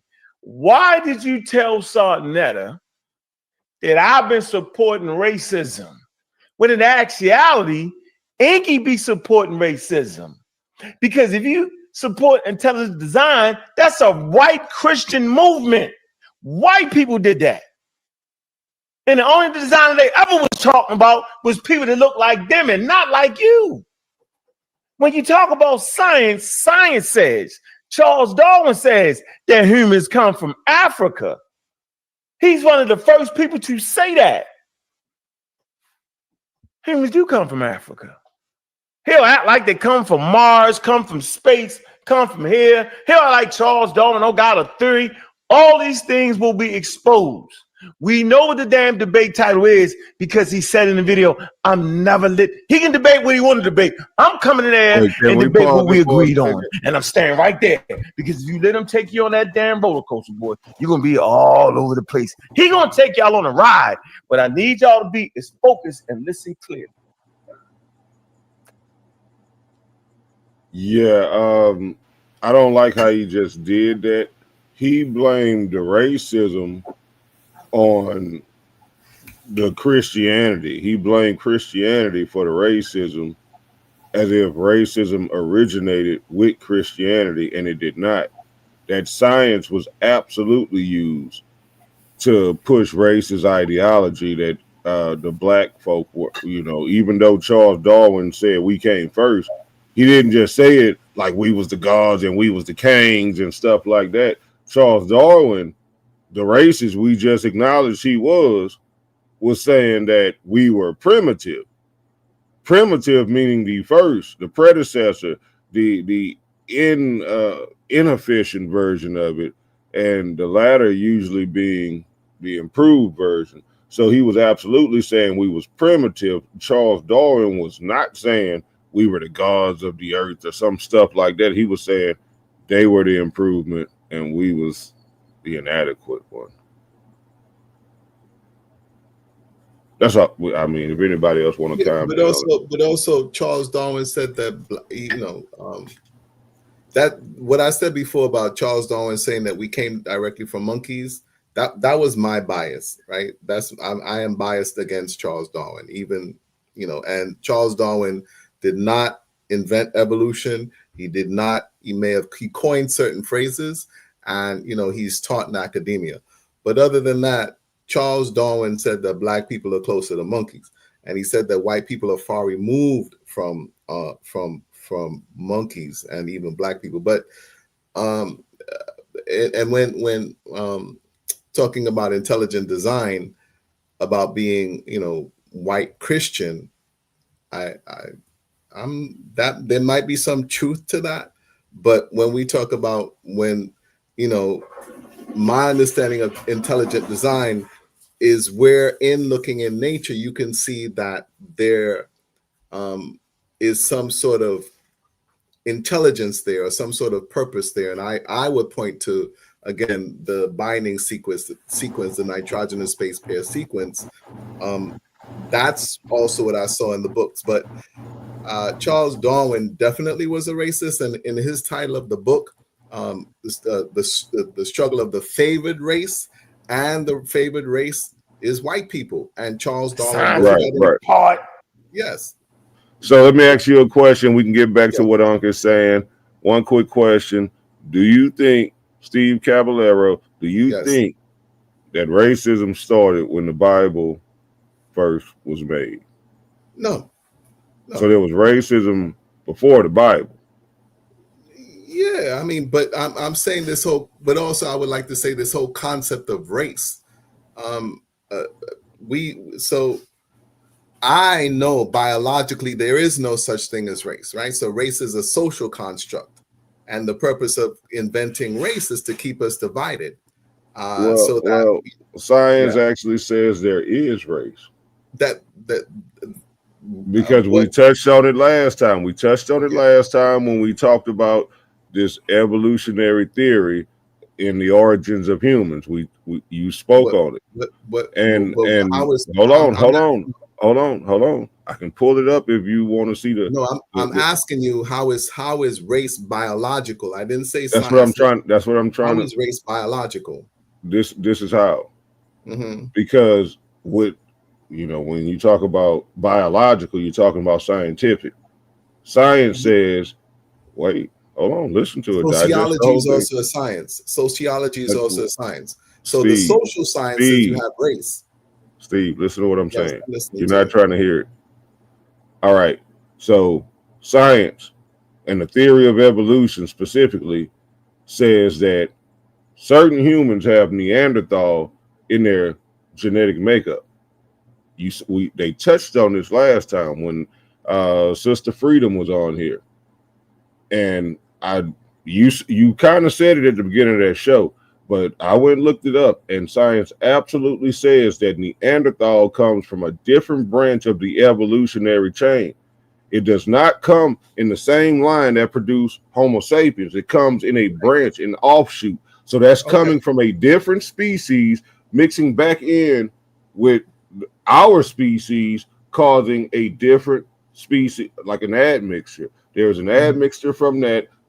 Neanderthal is not the same species as Homo sapien at all, and it mixed back in with Homo sapien, and that's what evolution says, and that would be a different race, brother.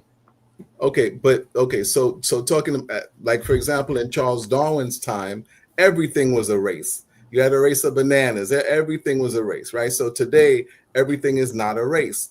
The race that we have is a human race, right? So one definition of race can also be a competition, right? To see who gets to the finish line first, right? And the people who get to the finish line first happen to be white people.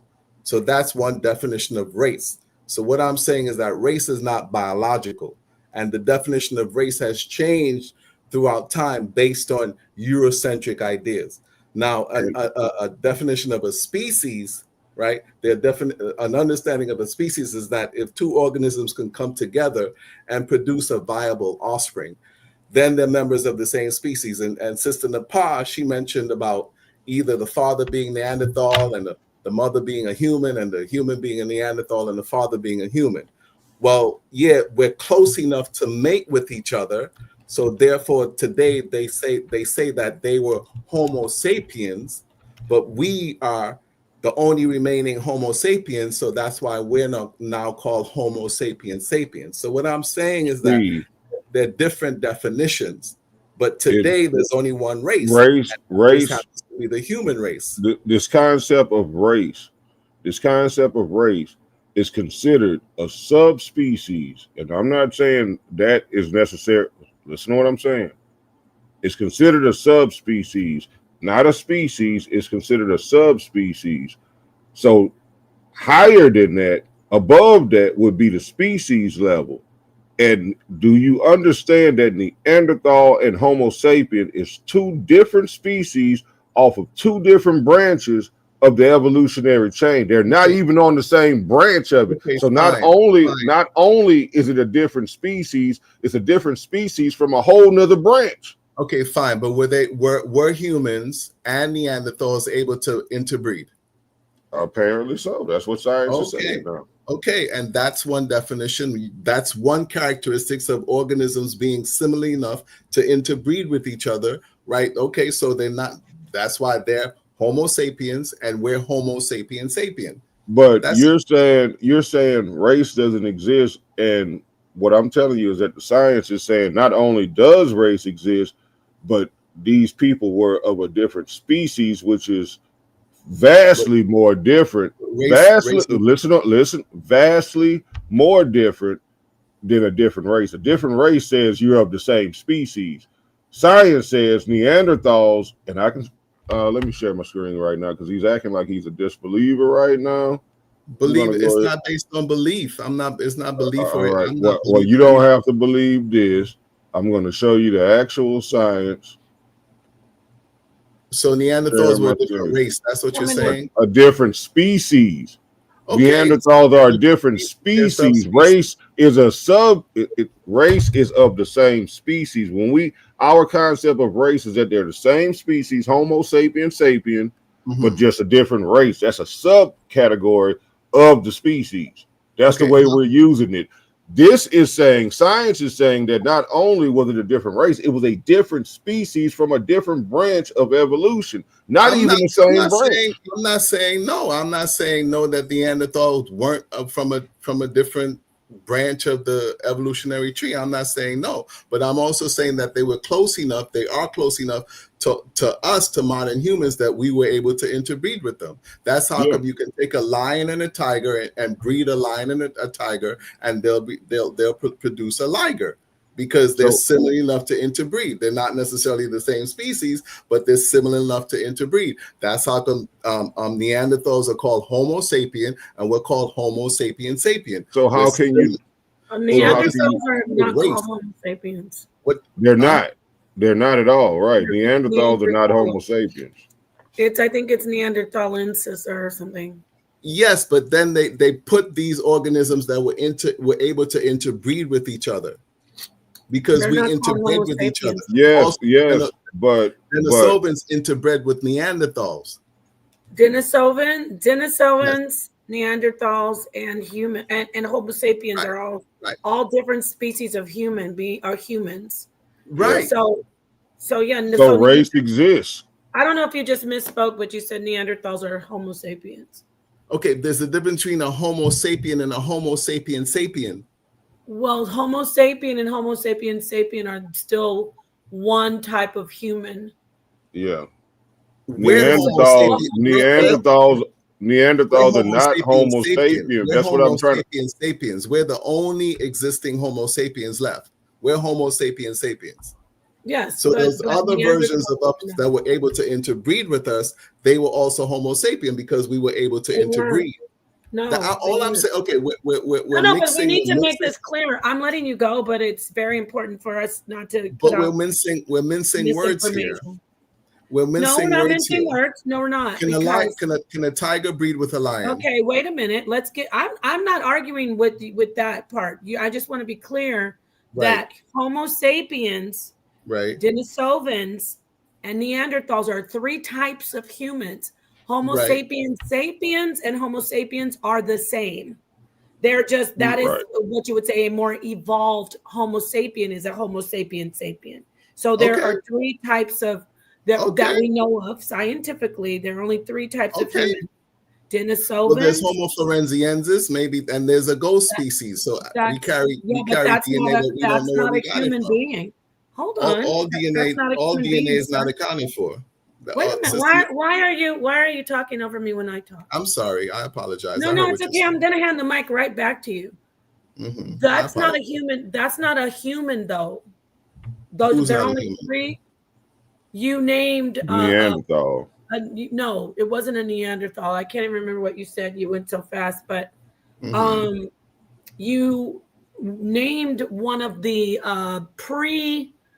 because I'm not an expert on this, but there are basic things that I know. You named Homo. Say it again. Florenziensis. Yes, that's not a human. That's not a human being. I mean, that's not a human. That's not a modern human. No. No, it's not a human. It's not a human at all. I have a chart on the screen that's showing this. I'm sharing my screen. Let's get it. So there, and you know what? I'm with you on this, Steve, where I had to learn a lot of this. So it is confusing for intelligent people, me especially, but I do know that much. So go ahead, Neil. This is your information. But only it's yours too. It's yours too. I just pulled it up to show them. Sometimes pictures can say more than we're saying. This is the human section right here. I can wait. So Homo heidelbergensis, that it diverged, and then you have the human, then you have Neanderthals. So humans diverged from Homo heidelbergensis. I don't even know where's this from. I don't even know if this is right. No, I'm just showing. I'm just showing up. Yeah, I'm just showing up. Homo heidelbergensis. The Neanderthal is a human. So when it says Neanderthal is, I don't know if Neanderthal is human. It's not coming. Humans. They're a type of humans that are extinct now. They're archaic humans, but they were a type of species of humans, which is Neanderthal. Homo sapien is a type of species of human, which is Homo sapien, and then Denisovan are a type of humans that are Denisovan. So I don't think this is confusing. This right here. No, that's If when you Neo look said up Homo heidelbergensis, and we'll look at, I don't know the exact, because that's why I don't say it if I don't actually know it. So heidelbergensis, go ahead. No, he's when Neo says that Neanderthal branch, that so the common ancestors from that chart right there, the common ancestor of modern humans and Neanderthals is Homo heidelbergensis. So we branch from Homo heidelbergensis. That's what that chart is saying. Okay, so Homo heidelbergensis is classified as an archaic human species. Yeah, it's a that's common not ancestor. the one. Yes. That's not what you said, though. What was the other one you said? Which one, Denisovans or Florenziensis? Yes, Florenziensis is the hobbit that was over there, like in Indonesia and those places. That's a hominid, you said? Yeah, there you go. No, right? A hobbit. Well, we call it the hobbit because it was very small and like it lived in caves and stuff like that. But there was so many different versions of, this Homo, is the part that and there's people who study this like Ankh, and so I don't. So heidelbergensis, I'm not. See, this one right here isn't. I don't know how to spell the one you said. So tell me, I'm not familiar with that one at all. So Florenziensis. Let me see if it's on this chart. Hold on. It may not be, but okay. Florenziensis, heidelbergensis rhodesensis.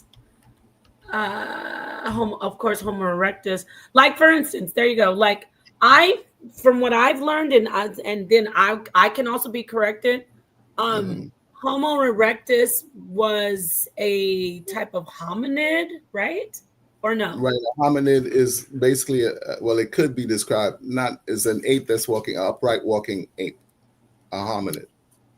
It's Tell me spell that one for me. The one you said.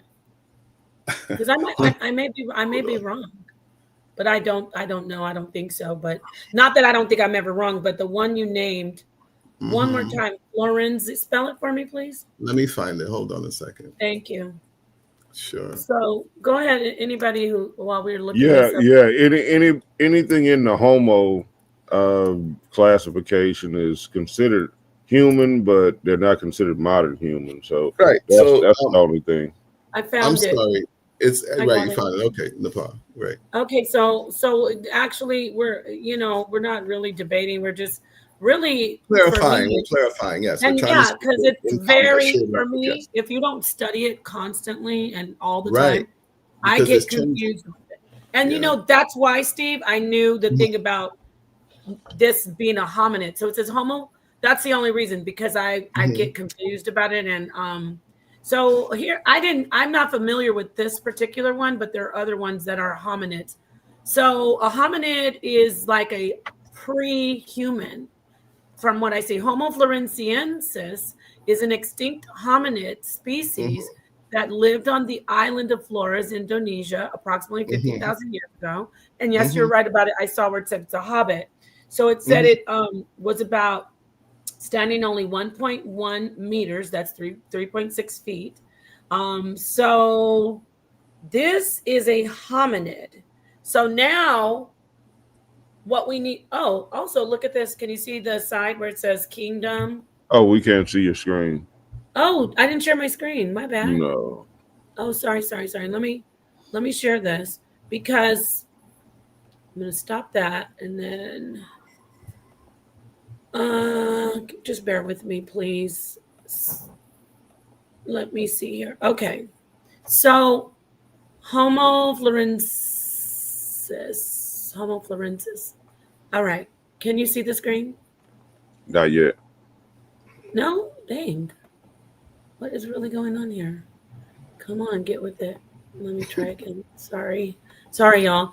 Okay, so these are the hominids. You see it now? No, we still don't see it. You don't see it at all? No. Why am I not sharing this? Try to unshare it, like stop sharing and then start it again and see. Yeah, that was it. I was sharing something else. You're right. Okay. So I want to show you. You can see it now, right? No. Why? We still don't see it. Oh, I know why. Because I'm not putting it on the screen. All right, now we see it. Now we see it. Okay, so you see where it says on the side, kingdom, phylum, class, order. Order, family, genus, species. Okay. Yeah.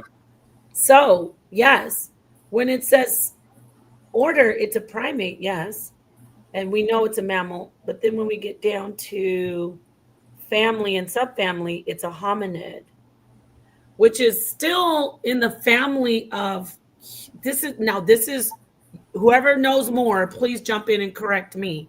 But from what I've learned, it's not what we would determine as a human, like a Homo sapien or Homo sapien Right. sapien. It's before that. What So, can you scroll down some? Does it go any yeah. further than subfamily? Yeah. And you know what? I apologize that I don't even Oh know no, a that's lot where of it it. stopped. That's So no, I thought the here it is. classifications might have went down. Look at this. Excuse me. So look at this, Steve and everybody. Mhm. It actually says at the Smithsonian that it is an early human. So I believe this is where I say, okay, when I was like, no, it's not a human. This is Yeah. where I'm confused as well. So I see where you're saying it's human. When it's a pre-archaic human, I've been taught that it's not the same as a Neanderthal and a Homo sapien. It's But if not you the same. It's not the same as an earlier. Like anything with that homo prefix, hominid has the hom in it. Anything with that in it is probably going to be considered some form of modern. I mean, not modern, pre-modern, or early human. So Homo is the genus, right? Homo is the genus, Yes. and sapien is the species. So like it says, kingdom, phylum, class, order, family, genus, species. So the that's how it looked like, yeah. And Yes, I and see we what you're and saying. modern humans interbred with that with So I Homo florens. want to for the record say that I apologize for not understanding what you were saying. You're saying it's like it is a early human. Yes. Because there are early humans, which is a hominid though, correct? Yeah. We need somebody in here to like I kind of like. I just hope no modern humans mix with that. I'm They just did. saying. Like I They don't know. did. That's scary. They did, Neo. We did. No way, no way, Steve. Yes. No way. If we bred with Neanderthals, she was a looker back then. and Neanderthals bred with Denisovans, well, people during war, people have sex with sheep. Come on now, people have sex with monkeys. Oh God! Come on now. Oh my God! Come on Oh. now, you go someplace. Oh my God! You go someplace, and this is the only thing that's there, and it's human. Like, what are you gonna do? What's Let's going be on? real. Sister Light is in Look the at this. Peace building. to Sister Light. Yes, I'm so glad we were. And I might say she might look kind of cute. To somebody else, she look cute. Oh no! Oh my God! When there's nothing else, and you have to carry on the species. No, what are you going to do? I'm trolling. I'm trolling. No, actually, I know what you mean. Actually, she didn't look too bad back then. She ain't look too bad. She looked bad today, though. She was looking kind of rough, y'all. Look at this chart here, everybody. Human evolution. Human evolution. Oh, I don't know if I shared it. Hold on, I know I did. Oh yeah, I did. Human, yes, up there. So this might be helpful. We need to do more on this. You know what I watch a channel. What's her name? Oh God, the one girl, Gibbon. Oh, I forgot her name. It's this one young lady. She has a channel. I forgot. It's got Gibbon is in the name, something. But anyway, so here it is. It says climate fluctuations, species. So we have Sahelanthropus chadensis. And then I guess it shows the timeline. Now, these are all walking upright, right? That's I'm why not going to begin. it would be a hominid if they're walking upright, right? Hominids walk upright, right? That's above my pay grade. Yeah. So we essentially came from hominids, correct? We are hominids. Oh, okay, see, there you go. So okay, then I am wrong then. But I've always been taught that there's only 3 species of humans. But which that's modern humans. Human. That's like Oh, modern humans. I got you. Yeah. Like the prehistoric or pre-humans that they're talking about, that's before modern humans. And they might have 3 classifications. They might have prehistoric humans, then they might have humans, and then they might have modern humans. Like all of those are 3 different, and in each one of them there's a few species included in it. So they are humans.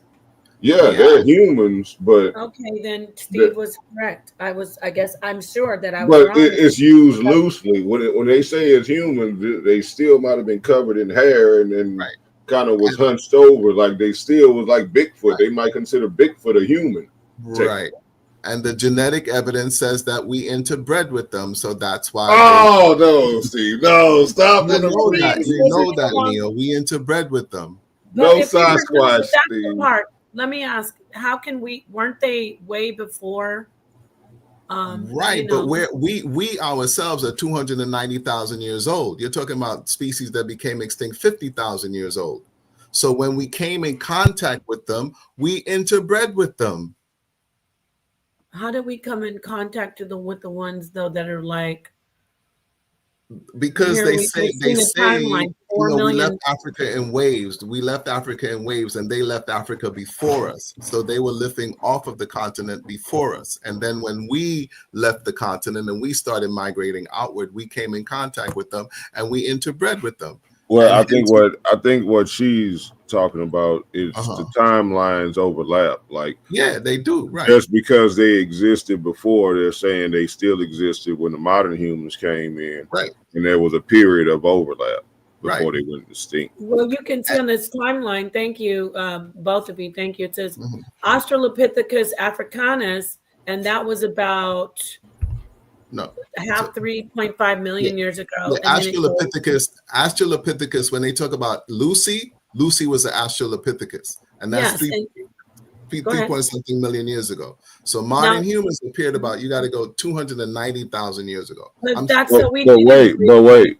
Bred with them because I want to show you. I want to show you. Wait, I want to show you something on that chart. Like when you go to Australopithecus, when you go up, you see Paranthropus.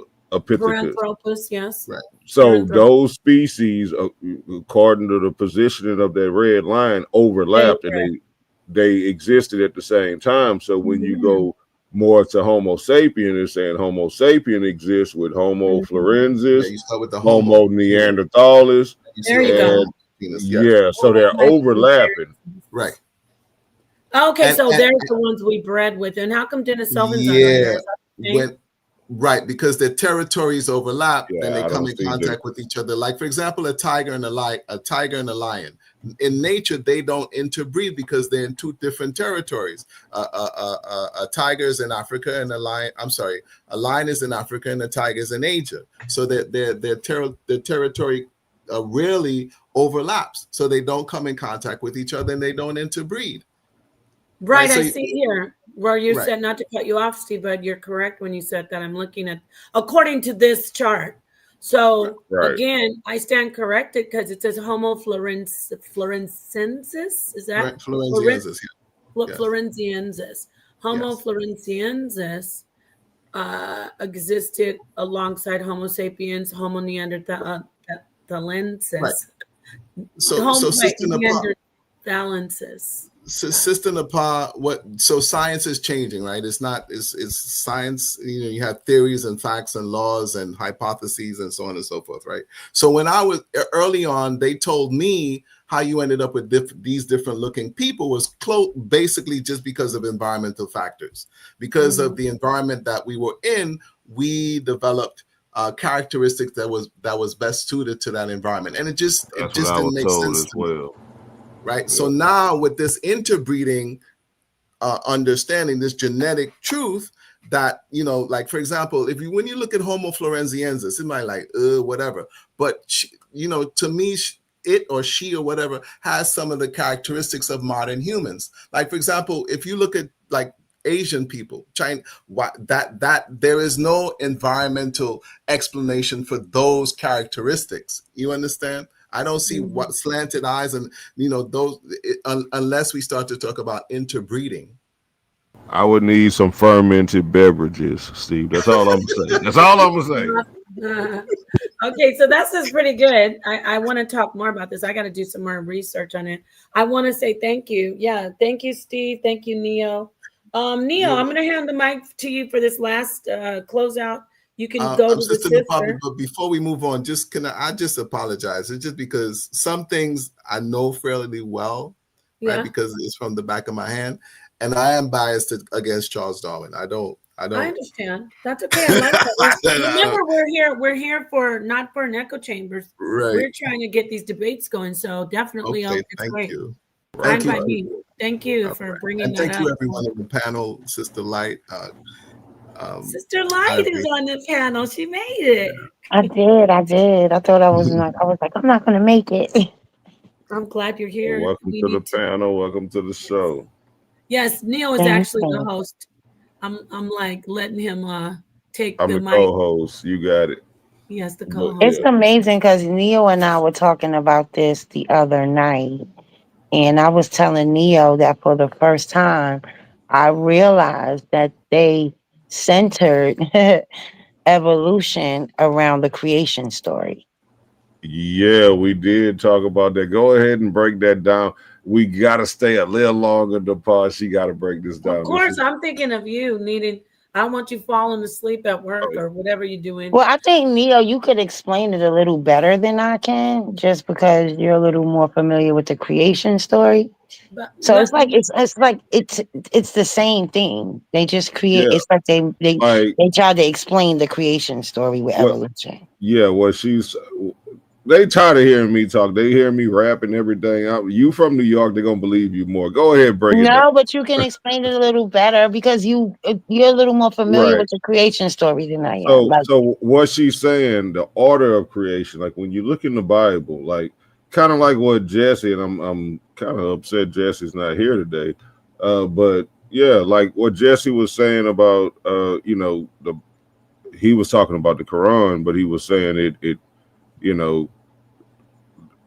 sort of agreed with science in certain ways. Certain points that science made was the same points that it was making. So you can look at the differences or you can look at the similarities. And she's pointing out the similarities in the order of creation from the fish on day one. Well, I'm not going to say day one. It's like day 4 or something. I don't know. I don't remember it by heart, but it's like the fish was created first. Then the birds of the air was created. Then the cattle was created.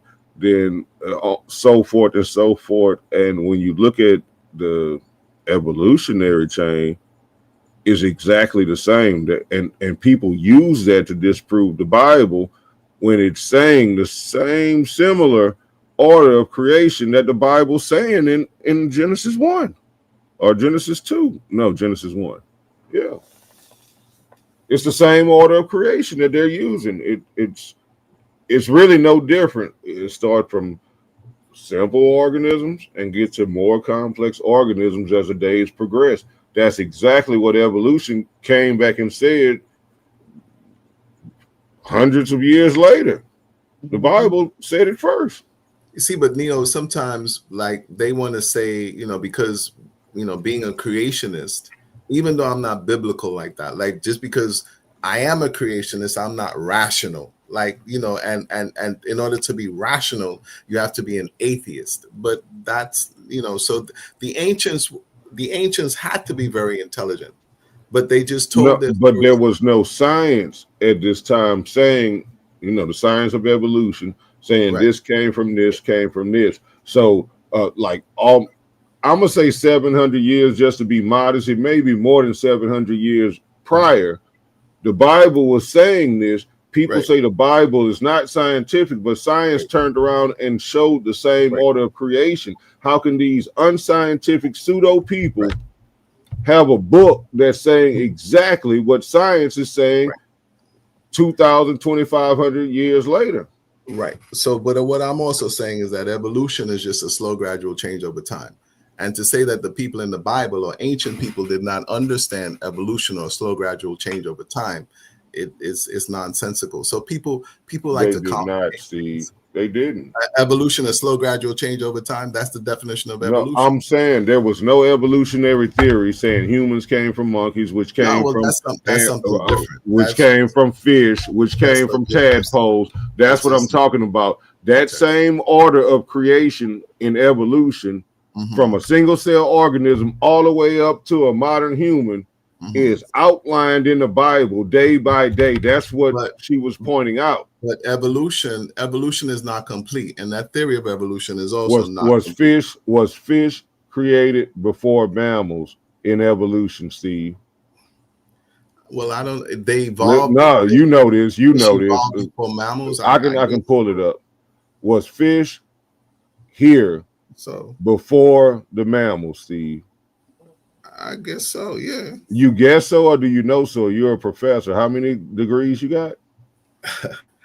Some things I just don't hold that firmly. Put this on your degrees.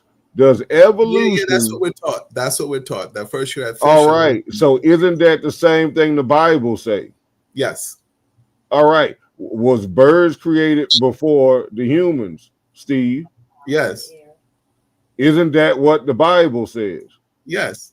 That's what she's pointing out. That's all she's saying. That the order is almost identical. And because somebody on the other show was showing a chart, or the other chat was showing a chart of the wave, a graphic representation of the wave of evolution. And that's when Sister Light was like, that's the same order of the creation. And I didn't come up with it. I had to agree, like, damn, I never even paid attention to that. But what I'm also saying is that people, whether in the Bible or people at that time, they weren't stupid. They didn't know evolution. See, evolution was not a concept or a thought. It wasn't even a philosophy at that time. It wasn't.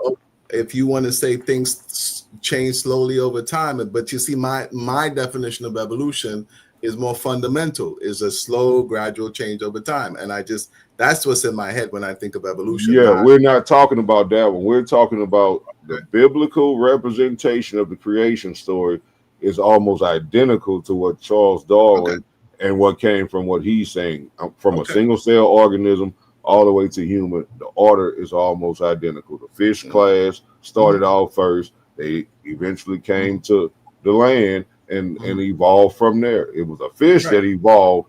So, a fish out of water, that's what evolution that tells you. We're a fish out of water. Don't Steve, don't think about it too hard, because I see you're like struggling with your I'm not struggling with you don't really, it's like you don't want to really just say, you know what, you're right. Like, you just hands down, you're right, because you want to stick to this.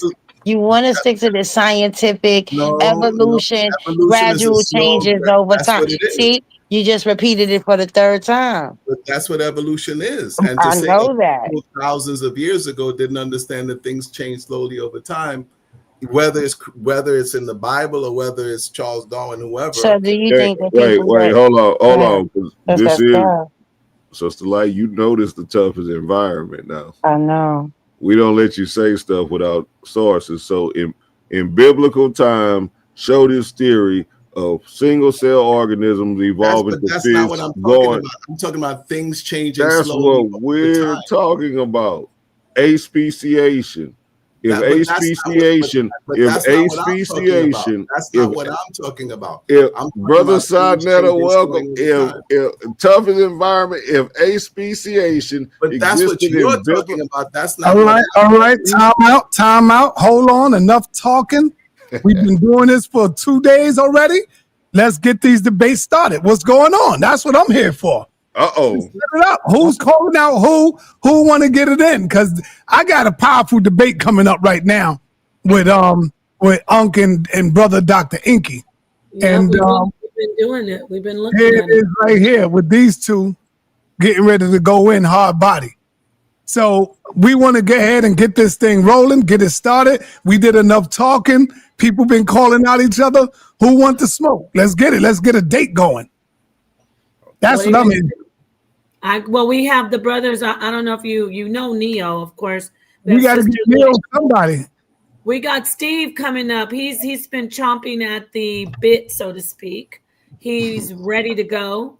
All I'm saying is that evolution is a slow, gradual change over time, and they want to make it more complicated and talk about speciation and aspeciation all over time. I don't understand what's so complicated about a slow, gradual change over time as opposed to a revolution, which is a more rapid change. Do you agree, Steve? You agree with evolution? But evolution is just a slow, gradual change. No, I asked you a question, brother. Do you agree with evolution? Yes or no? Based on that definition, yes. That slow, gradual change. Change. Neil, do you agree with evolution? No, I do not. Let's get it in when y'all ready. Let's go. All this talking, that's what I'm here for. We got to set this thing up. Right. We got two opposing forces right now. One agree, one disagree. Okay. But understand that my definition of evolution is a slow, gradual change over time, and that's it. Right. And my definition of evolution is aspeciation. Fish turning into amphibians, amphibians turning into mammals, mammals turning into primates, and primates turning into modern humans. That's but we don't have the same definition. Okay, so see, he's running. He's running. I'm not running. I told you what my definition of evolution is: a slow, gradual change over time. But that's your definition of it. You know that's not. I mean, you agree to evolution, brother.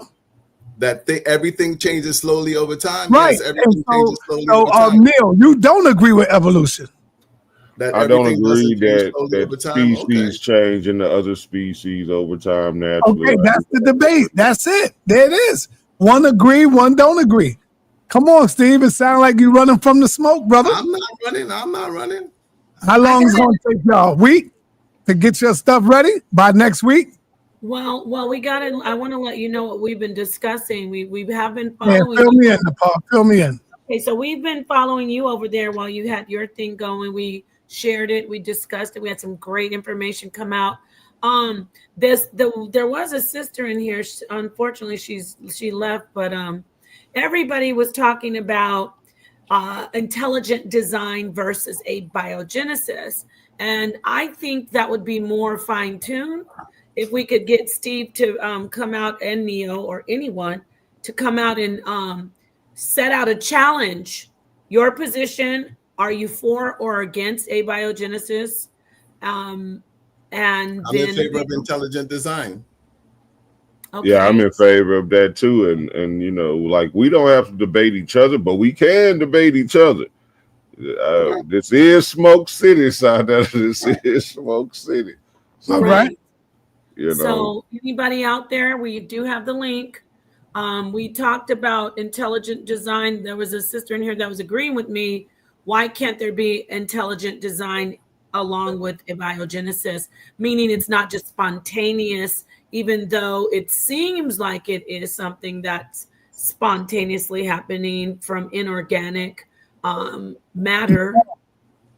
Napah, you got to set up super chat. There's no super chat in here. I just was showing you that. What? You can set it up. You know how to do it, right? Yeah, I have to go in after the show and do that. But yeah. So, okay, yes. So I will definitely do that. And if you can't super chat, you can always Cash App. So the link to my Cash App and Sonnetters, if it's Peace H. Millett. No, the link to your Cash App. Where's your link at? You got to have your link. But you know what? It's all coming to the same place. So both, if they want to super chat you, send it to you. If the sister could drop both, she's doing great. So DMG's in the house. We see you. Neil Love is the most dangerous Bible believer. Yeah, that's his nickname for me. Yeah, he gave me that. Okay, so peace to Niambi. Yes, thank you. She said, Napah, I always thought that combination made more sense. See, the sisters know. And not saying the brothers don't think this way either. but yeah, so what's going on? What do you think? That was a great conversation. We could drag it back to that, so to speak. Intelligent design, you both are on the same page with that, but the differences that you have is are you both anti-Darwin? I don't think any of us are fans of Darwin on this panel. Anybody? I'm not entirely. Natural selection I do agree with. I do agree with survival of the fittest, that kind of concept. But when it comes to species changing into different species over time, I definitely don't agree with that. So there you go, Steve. What about you? Well, I you would say against that natural selection? there is fossilized evidence to say, for example, that at one time whales walked on land. There's fossilized evidence to suggest that at one time we had a tailbone. So there is biological evidence to and the fossil record to suggest that that as species evolve and adapt, that they change slowly over time. I'm not saying that's the complete picture, but there is evidence to support that. Okay, what about you, Sister Light? You're quiet over there. I want to bring you in.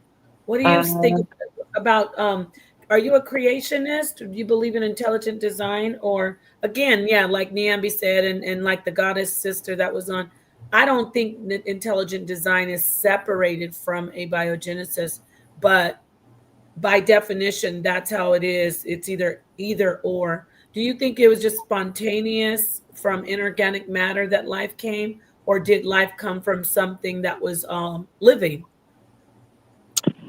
I don't think it's a separation either. I don't believe it. I do not. I don't believe in evolution at all. Okay. No, you're not for Darwin, right? So No. Are you a debater? No, I'm not. Neo says I can do it. She can do it. She got the energy. She got the, yeah. But can you give a brief explanation? I don't know if Brother Sarnetta heard about the creation in the Bible in Genesis 1 and the order of evolution. Well, the other night, Neo and another Zion were going back and forth, and I was just listening to them. And Zion was kind of breaking down Genesis 1, and I'm just listening, and I'm like, hold on, they're the same thing. The The process of the order of evolution is the same thing. It's the same exact thing for Genesis 1. Now, evolution says that one came from the other, while the Bible says that God created all of these separate, but the specific order of it, the fish came first, then the land animals came, the smaller land animals like the amphibians, the rats and squirrels and stuff like that. Then it evolved into cattle and then human and primate and then human. Like that was the exact same order outlined over 2,500 years ago. Well, close to 2,500 years ago. What do you think about that, Brother Sar? Yeah, I'm also a creationist, but I'm not biblical. That's so. Well, that's the wonder of this, because I'm not biblical either. Right. She's not. But do you agree that the order, you see a similarity in the order, Brother Steve? Yeah. That's why I'm saying the ancients weren't dumb. They weren't stupid. They observed nature, and you can see this in nature. I'm not saying that people live long enough to actually see a land, an organism that walked on land to then end up in the ocean. That's not. But you can observe nature and understand that within nature things change slowly over time. But that wouldn't make sense, because what we would call modern human or even pre-human, they weren't around to document this stuff. So who would have documented it? Okay. If you're talking to us, Brother Sai, you're muted. I don't know. Does he know he's muted? Is he talking to us? I'll present a different argument that information gets encoded in the genes. Okay, I understand that as well. Yeah, and like sometimes the information gets encoded in our genes, and that's another way for information to be. But hold up, I want to say this: if this was about when you was talking earlier about Kemet in the Bible, you kind of mentioned one being possibly borrowed from the other. Mm-hmm. But when it comes to the order of creation and science and the Bible, which predated it by hundreds of years, you're not going to then say that it could have been borrowed from the Bible. and that's the connection. No, what I see is the timeline. It's just the timeline. 2,500 years. To me, that's a bit too brief and it's a bit too recent. I'm saying that people knew that thousands of years before that. People knew what? That things change slowly over time. I'm not talking about things change slowly over time. I'm talking about the order of creation: fish, land, amphibians, land mammals, like small land mammals, cattle, primates, then humans. I'm talking about that order. People did not know that. People did not know that 2,500 years ago, Steve. Okay, because I'm not biblical, and I'm not biblical to say, well, then God created. So God created them, created this, then created that. We're not talking about the God part. We're talking about the order of creation that's in the Bible. Whether God did it or not, we're saying this came first, this came second, this came third, this came fourth, this came fifth. We're talking about this. And they don't change over time. They didn't change. It's static. It does not change. I don't know what he's missing, Sister Light. I think he's just holding on to his science, like you said, scientism. Napah, scientism is showing up in Brother Steve. That's what's going on. Oh, is that what it is? Okay. That's what it is. It's showing up. Because he can't even admit that the order is the same. You know, it didn't say primates came before fish in the Bible. The same order of creation that evolution says, the Bible said it over 2,500 years ago. Okay. Okay, so what do you think about that, Senator? You want to start asking your specialty? I wanna ask the question of Coliseum of arguments. I've never I would do the same thing. I've never talked about the Coliseum of arguments. I don't even know who that is, but my people's been sending me stuff on Facebook talking, and this dude here is crazy. Talking about I stole this, I stole his thing, I stole that. He must be don't know how long I've been doing this. I've used many names. The Coliseum. I've used when two worlds collide. This brother or sister don't even know who he's talking about. It's a brother, but Titans, you use Titans, right? Yeah. So I've been using this many times when the Titans come together, stuff like that. So this dude got to be a new dude to say I stole something from him. I don't need to steal nothing from you, bro. Maybe he wants to get the lead. Since you're bringing him up, maybe he should come up with so many titles, man. You could go back in my archive and see that I have used these things. When you think it's something new, believe me, it's not. Just like the topics. If you think you're doing a new topic, it's not. I touched on damn near all these topics already. A lot of them, from mathematics to evolution to science to Christianity to Islam, you name it. We dealt with that. You know? And all the disrespect, calling me an old nigga. You don't, come on, bro. But you over here now, though. Yeah, and I see Ivory. Ivory didn't have nothing to do with Sarnetta and the Coliseum of debates or the Titans. Like, Ivory didn't tell any. Am I right or am I wrong? No, you're right. And one more thing. The reason why you're doing debates, nigga, is because you learned from the HOK, from Sarnetta. What the hell is wrong with you? You don't know who I am, bro? You don't know who I am? The reason why your ass is doing debates is because of Sarnetta. Oh, boy. Come on, man. Don't get me started over here. He said he learned from DMG. What is going on, Lord? If you learn from DMG, ask DMG who he learned from. He will tell you. Shout out to DMG. Hey, shout out to DMG. DMG. Oh, Shout here out comes to my little brother DMG. Who will tell you in a minute. Take your time. Sarnetta, take your time. It's coming out. I learned more about what not to do from you. I thought you were just praising him in the chat. Well, you know what? That's good. So therefore, I'm good to you, because a lot of people look at what I'm doing and then you can learn what not to do. So get your bitch ass off of my channel, off of our channel, and we don't need you over here. You's a bitch ass nigga. You's a creep. We don't need suckers over here. If you got something against me and us, get your bitch ass off my channel. Go talk about me like a bitch, nigga. That's what you do. Cause I ain't gonna talk about you no more after the day. Okay. See ya. Welcome to the toughest environment. You need to put the busting piñatas after that one or something so we can get back to it. We're busting piñatas over here. And it's I'm sorry about that, y'all, but I had to. Sometimes people come out and just, I don't even know the dude. Why is you bugging out on me, bro? I don't know you. Do your thing. Good luck. Yeah. Good luck to you, man. Oh, you can come up with everything that I did it without banging on somebody, trying to use them to bring over people and come up on it. I did this on my own, man. That's all I'm saying. So let's get this debate thing going. That's what I want to know. That's what I want to do. Thank you.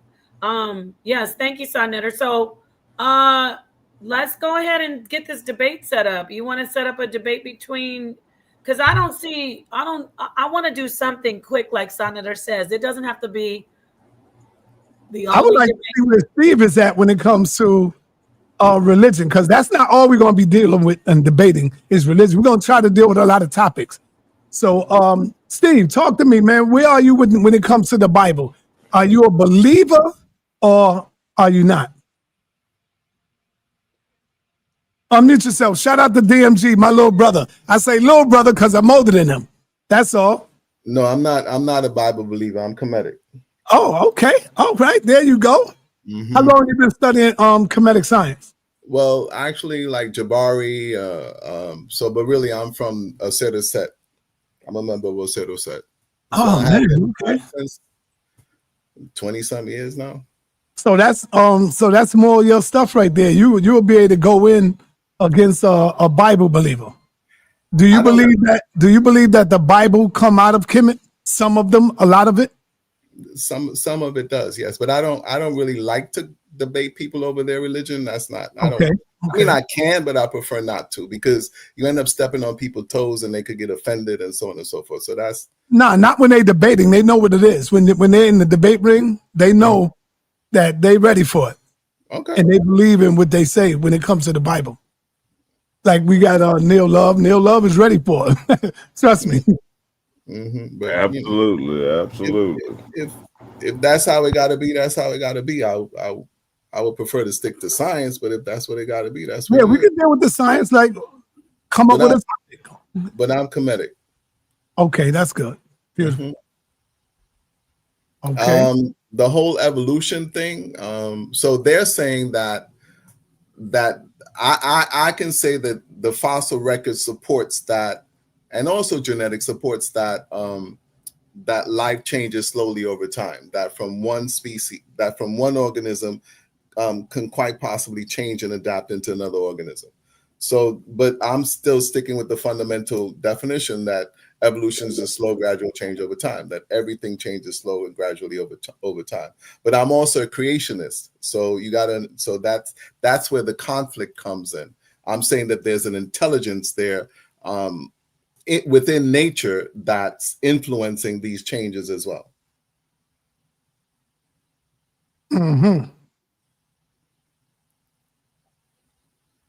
We got Professor up in here, Professor Silky. Yeah, we got Silky D of the Silk. What's going on, Silky D? Oh man, you ready to be calling out somebody? What's happening?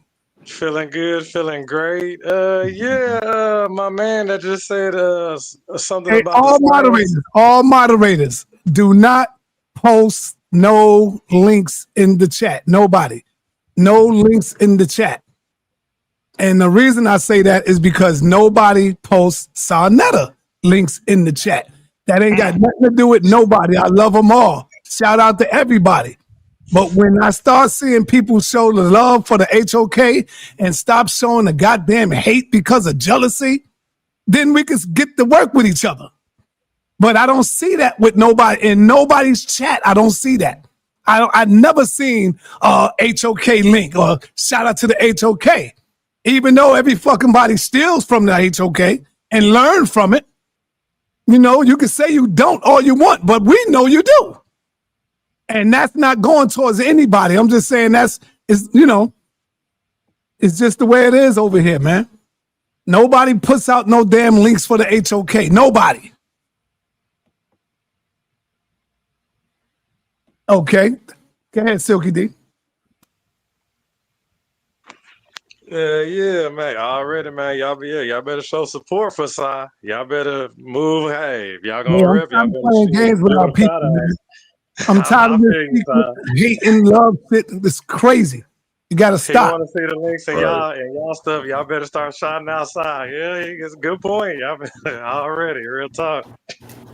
Right on. People think I'm in the dark, but you don't think I be hearing a lot of people talk shit about me? Guess what? It really don't affect me, but that's why I don't say nothing. I don't say nothing. They think I don't see it, but I see it. I just don't say nothing about it because I keep on doing the move. Just keep on doing my thing. Got that motion. And you know, if I'm not talking about you, then you know I'm not talking about you. You know that already. So don't even sweat that. Yeah, yeah. Silky, I hope you came in here to get a debate, sir. We need that from you. So my man, y'all need that. We have to get you over here debating more. You said what? I said we have to get you over here debating more. What did you hear that made you hit the link? Right, yeah, that part. I heard him say, he said the science, you said the fossil record proves that things changed over time? Let me get my man that said he believes in science. The fossil record does show that things change slowly over time, that organisms change slowly over time. Yes. You don't have a fossil record, though. Your fossil record is nil, right? My fossil record is neo? Yeah, like nil. You don't have nothing. Like your fossil record is scarce. It's a scarce fossil record. Is the what? Scarce, very scarce. The fossil record is scarce? Yeah, scarce. It still exists? Okay, but it's not complete. Well, evolution is not complete either. Yeah, that's the issue with evolution. We gotta wait on it. That's right. That's right. I agree so with you. How long we gotta wait? What? I don't know. I don't know. You don't know. So you talking? That's your answer. You don't know. I don't know. Do you know? So why should we believe in it if nobody knows? Because things change. Because things change slowly over time. That is my definition of evolution. You don't even know that though. You just said you don't know that things change slowly over time. I don't know that things change slowly over time. You just how you gonna? So now you know. So okay. So the things that you say change. Let's what are you good with your fossils? Are you're what are you Australopithecus africanus? They're fossils that show that at one time that whales walked on land and now they live in the ocean. So you have marine mammals, like for example, seals, that they're air breathing. So that suggests that at one time they lived close to land or they lived on the land. That things change slowly over time. Yes. You just said the whale used to be on land. Yes. Do you have any whale fossils like found? There are fossils that support that. Yes. Oh, you got fossils that support that. Yes. So whales on land. Also, one time dinosaurs exist. Blue whale? 65 million years ago, dinosaurs walked the face of the earth. Yes. So hold on, wait. Steve, you know how to whales, and now you're jumping to dinosaurs. Yes. Steve, you know how to record, right? It's the fossil Steve, record, right? Steve, you know how to share your screen and stuff, right? It shows up and all that. Me, I'm not okay. It's 10:54. No, I'm not talking about now. That's not what I'm talking about. Not right now. I'm talking about when you get into a debate. You know. Together. Do you have that source? Do you have the whale source? You have that hold on, Silky. Hold on. Yo, I need everybody hold on for a minute. I'm trying to ask the brother a question. Yes. Steve, do you share your screen? I'm not talking about now, tonight. I'm saying like when you getting into the debate mode, will you be able to share your screen? I'll debate him on evolution if you want it. About dinosaurs that one time, okay, but you're telling me I got to keep it to whales. I can't include dinosaurs. So no, you can include whatever you like, bro. You proving evolution's a real deal. I'm gonna prove it's not. Okay. There you go. There it is, right there. That things do not change slowly over time. Things do not. You're gonna prove things change. How slow? How much time? Well, what are we talking about? Do you have a time exactly frame? it. That's exactly it. That's That, exactly okay. it. That's it. All right. So your it. position is, Silky, that evolution is not real. It's not correct. Yes, that evolution is just it's a tool for taxonomy. Right. Classification. But nothing's changing over time. Like humans are humans, apes are apes, all the monkeys are like they're not nothing. Nothing's changed? It's the same And animals. humans have not changed over time.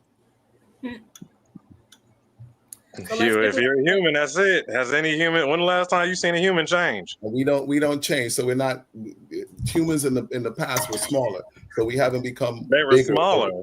Okay. So you're gonna, is that the pigmy argument? You gonna try to I say, didn't oh, see them on the pygmy. we I got didn't see them small on the humans today. They not changing. that part. I mean, yeah, we All do right. have some. So what would be the title of this debate? It sounds like something that would be interesting. What do you want to I'm gonna title it? destroy Evolution is a slow, evolution. gradual change over time. That's the evolution is a slow, gradual change over time.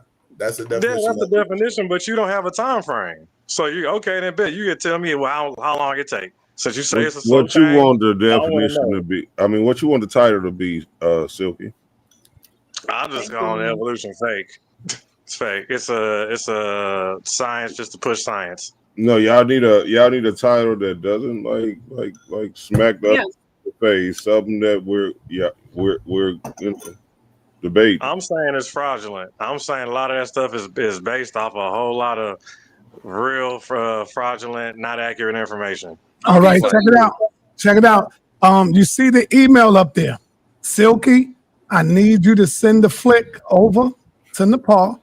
Steve, I need you to send the picture over as soon as possible, probably tomorrow if you can, with the title so I can make the flyer. Is that possible? Yeah, what is We're the title? gonna talk about it. If they don't know it, we could talk about it and we can get the title and send it to them. And Right, y'all could, if y'all want to get it all straight by tomorrow, y'all could go ahead and get it done. I'm with that. All right. So when you think y'all be ready by next week?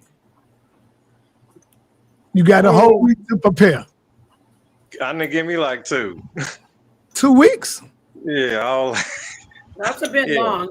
Man, you talking like you ready to jump in, man. I like to take time with my presentations. Okay, I don't rush my presentations. I like to. Okay, so wait, let me get the calendar here. 2 weeks, huh? Steve, what day are you good? In 2 weeks, the day is the 25th. Hold on one Sunday is Saturday night, Friday night. I say a Sunday night. Sunday night. All right, that would be the 12th. Is the 12th good? October the 12th? That's fine. Silky? Yeah, that's good for me. You say it was 8 o'clock good? Nah, not on no Sunday. Now on a Saturday we could probably do it, but on a Sunday we got to go like 6 o'clock. 6 on That's it's always going to be Eastern Standard Time, by the way. Excuse me. I'll be getting out there at 6. Y'all can't make it till at least 7. All right, that's up to Nepal. Y'all could do it in Nepal because y'all gonna be running it. So No, listen. So what are you in California? Silky, I'm in Houston. I'm in Houston, Texas. I could do Central Saturday too. So he's an hour behind me. I think Steve, can you do Saturday instead? Yeah. Just give me a time. Saturday, 8 o'clock. Saturday the 11th at 8. Now 8 o'clock. So we're saying always Eastern time, so that would be 7 o'clock your time, Silky, right? 8 p.m. No, I want to make it 8 my time. Yeah, that's that means that'll be 9 o'clock my time, brother. Yeah, that's kind of late. Yeah, we can't be doing try that. not to go later if we can. We try not to go later than 8 p.m. Eastern. That's the latest. Right. I feel you. All right. I mean, I can pull out the 7. I should be able to pull that off. 7 p.m. Damn, of course. I think you can. You got 2 weeks.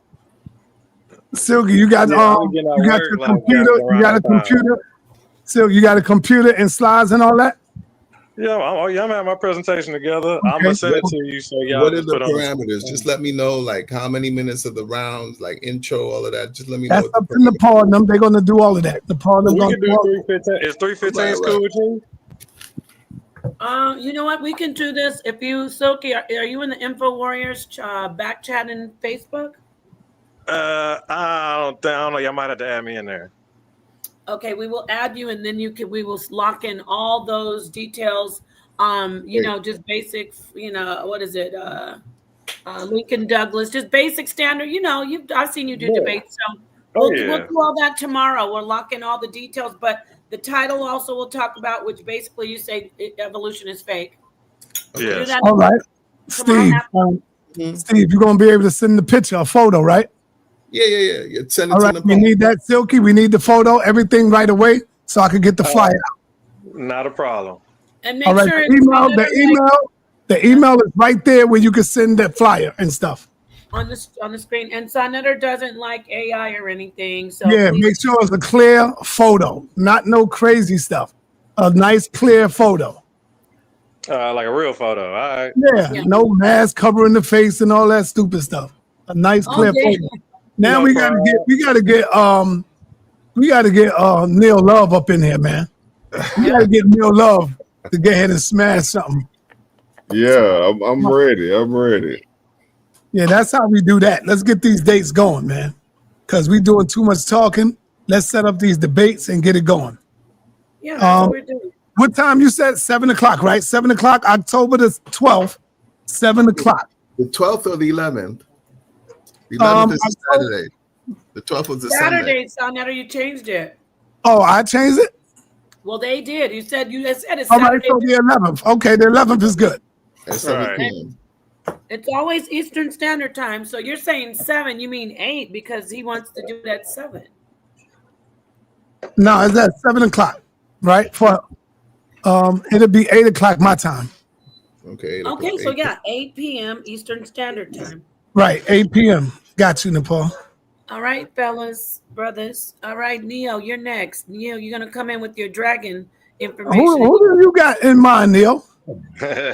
Well, I'm not sure if you know, like, because all of this is kind of new, but I'm gonna be pretty much hosting and co-hosting, depending on the situation. Okay. But also, I'm doing a presentation coming up within a week or two. Now you know you can also do that too. It ain't only got to be debates. If you got a presentation, you can do that too. Yeah, and this one's gonna be wild. This one's gonna be wild because it's gonna ruffle a lot of scientific feathers because I'm coming with a presentation called "Dragons Are Real and Dinosaurs Are a Myth." I like that. Oh man. Hey, I'm still gonna be debating, but I'm just saying I got a lot of hats I gotta put on. Right? I'm gonna tell you right now, Neil, on that presentation alone, people will call you out. Yeah, I know. When you saying dinosaurs are not real, they're gonna call you out on that. I'm standing on business, right. I'm standing on business. Right. Yeah. All right. When are you gonna do the presentation? I don't have a date yet. I hadn't had a chance to start on it. Who you doing it with? Who you doing it with? By himself. Yeah. Oh, all right. So you're welcome. You're welcome right here. Yeah, and I'm gonna call people up to tell me how stupid it sound or how great it sound. I'm gonna do all of that, but I want to just get the premise out first before the questions. Okay. You trying to hit them with the it's a dragon instead of the dinosaur? Yeah, dragons are real, dinosaurs are a myth. All right, I see you. That's how we doing it. I don't want you to bring Unc out, man. I'm gonna bring Unc out. Unc been running. I've been challenging Unc. We've had arguments, and I done challenged Unc. I done challenged Chris Harris outside the cube. Like all these brothers, they run from me on the topics that we have contention with. Because I'm not one that just want to just pick a random debate and go do it. I want to debate a topic we have actual contention with. When you tell me I'm pseudo, let's debate it. Let's run it. I'm ready for that. That's gonna be good. I agree, H. Millette. It's interesting, and I'm waiting for him to bring it out because that's my lane. I love talking about this. I just know it's the toughest environment, and I want it to be right when I bring it out. That's the only reason. Forward it to voice. But I can definitely do it live, like anytime, but I want to have it right because I know this is the toughest environment. I done said it. They want to see what I'm about, so I don't want to have step with it. You know. Okay, there it is. So we're gonna try to bring tomorrow the sister Light right here. If you see the sister on her face next to Hey, Napah, hold on for a minute. What's up? Hold on for a minute. Hey, Unc, you hear me? I can't hear you, brother. All right, I want to let you know that I'm live. I got you on the air. Just give me 1 minute, brother. You hear me? Can't hear you, bro. Your phone messing up on you. Oh, my phone messing up. Can y'all hear Unc in the chat, y'all? We hear Unc. You going in and out. All right, I'm gonna call you right back. All right, hey Neil, man, this might be a tough opponent if he take it now. Oh man. What's up? Hey Unc, let me ask you a question. Are dinosaurs real to you? Do you believe dinosaurs are real? Yeah, and the proof is the birds. There you go. What about the dragons? What about dragons are real? Nah. Not at all. All right, and you know the brother Neil Love, right? Oh yeah. No, You know him when you see him. He the one that make my music, make a lot of people's music. You know him when Trust me, he know. Tell him Plantain came. You hear that? You hear him? He know exactly who I am. He know who I am. Well, brother, be ready. He getting ready to do a presentation on dragons are real and dinosaurs are fake, brother. Y'all crazy. Y'all crazy. Yeah, you're gonna see how crazy he is when he put this work in. Oh yeah. And who is it? Neil Love, you know him. You know him when you see him, bro. Come on, man. I gotta see him, nigga. I don't remember I'm old, nigga. Shit. Damn. You ain't that old, man. Get out. You know when I see him. When I see him, I'm gonna know hell. How the fuck I supposed to remember anybody's name? Shit. All right, he only got one name to remember. Yo, your hands is tied with Inky, man. Don't sleep on that dude, man. Man, come on, bro. You tripping? Sleep on him, nigga. I ain't gonna wake up to the day of the debate. How about that? Hey, and then we got playing games. He know exactly who I am. Then we got Professor Silky. Silky believes that evolution is not real. That's Silky with the straw hat. Yeah. You had him on the channel before? Yeah, Silky don't believe in evolution, brother. Nah, none of them do. They don't, because they don't understand it. I'm fully. Yeah, I fully understand it, and you don't understand it. You don't got the video when the man hit the bomb on the thing. You remember that? You talking to Hootie? I know you got that video, son. When they was talking about the Reese's monkey. Yeah, in the car. Where is that? I don't have that. That's an old class. I thought you had it. Man, I probably checked the channel or something like that. Yeah, just type it in. Somebody probably got it up. Somebody got that up. No, but your channel doesn't have it anymore. Yeah, no. But you took it off? You erased it? That was a long time ago. You talking about like damn near 15 years ago. It's still on the channel. Just type it in your search engine inside your channel. It's gonna come up. You know that, right? It's not on there, brother. So you erase stuff off the channel? I'll go to bed, man. I'll talk to you tonight, man. Tomorrow. Peace, brother. All right. That looks stupid. Yeah. He know exactly who I am. Me and Uncle had many, arguments. Yeah, he know who you are. He probably don't know you by name yet. No, he know me by name. That's what I'm saying. Trust and believe. Okay, I believe. It's just the politics, People rock with certain people you called out. That's all. DMG, I know you got your own debate channel, your own debate league, brother.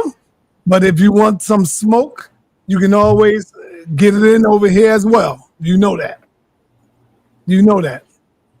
Neil Love, that's the fireman song, period.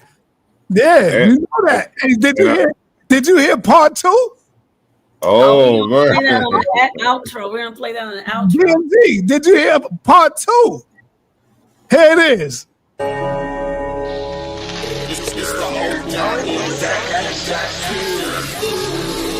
what he did. Had me messed up, like. They say from up there where y'all at. They say from New York. Somebody should have told Unc to tune in. Upstate New York? Nah, we don't claim that. Screaming at the top of your lungs don't make you that guy. Try to watch my style and replay it, don't make you fly. Don't take a break, cause the fake like the snake. When the big dog away, all they do is clout chase. When I enter the room, all they do is bout face. Put them lions on my back, then ball with the minister. Side put me on there, everybody wanna mimic you. Yeah, I thought I told you we the toughest here. We be on the scene, niggas screen our shit. We the toughest you done seen, we the big boy clique. If he really want smoke, I pull up with him. Toughest environment, smoke city. I can tell by your energy, you ain't really woke. He showed up to debate, but he choked. No money in his pocket, boy broke. Shit, the only thing he can teach is hope. Kill a spider, drown a fish, stomp a rose, do something. But don't come on side net up with the stunt. Everybody over here getting money. Touche hit me up, told me go and run it. Guess I'm Carl Lewis. You looking dumb foolish. Nigga way upstate making soft music. Boy, this the toughest environment, show you how to do it. Mr. Toughest environment, show you how to do it. We be on the scene, niggas screen our shit. We the toughest you done seen, we the big boy clique. If he really want smoke, I pull up with it. Toughest environment, smoke city. I can tell by your energy, you ain't really woke. He showed up to debate, but he choked. No money in his pocket, boy broke. Shit, the only thing he can teach is hope. We be on the scene, niggas screen our shit. We the toughest you done seen, we the big boy clique. If he really want smoke, I pull up with it. Toughest environment, smoke city. I can tell by your energy, you ain't really woke. He showed up to debate, but he choked. No money in his pocket, boy broke. Shit, the only thing he can teach is hope.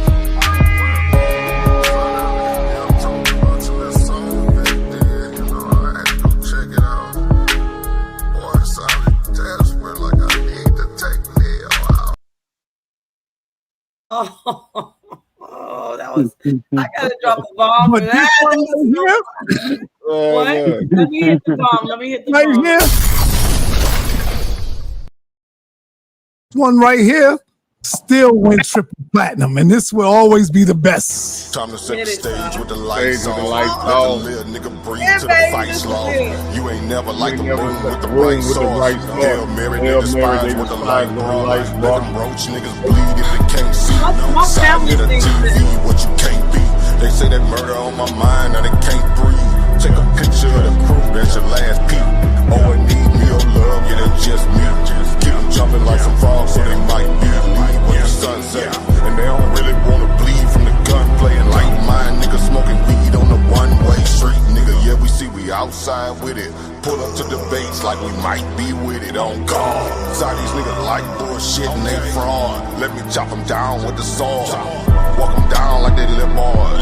This the toughest you gon' be in, we too hard. And you don't really want that smoke, my G.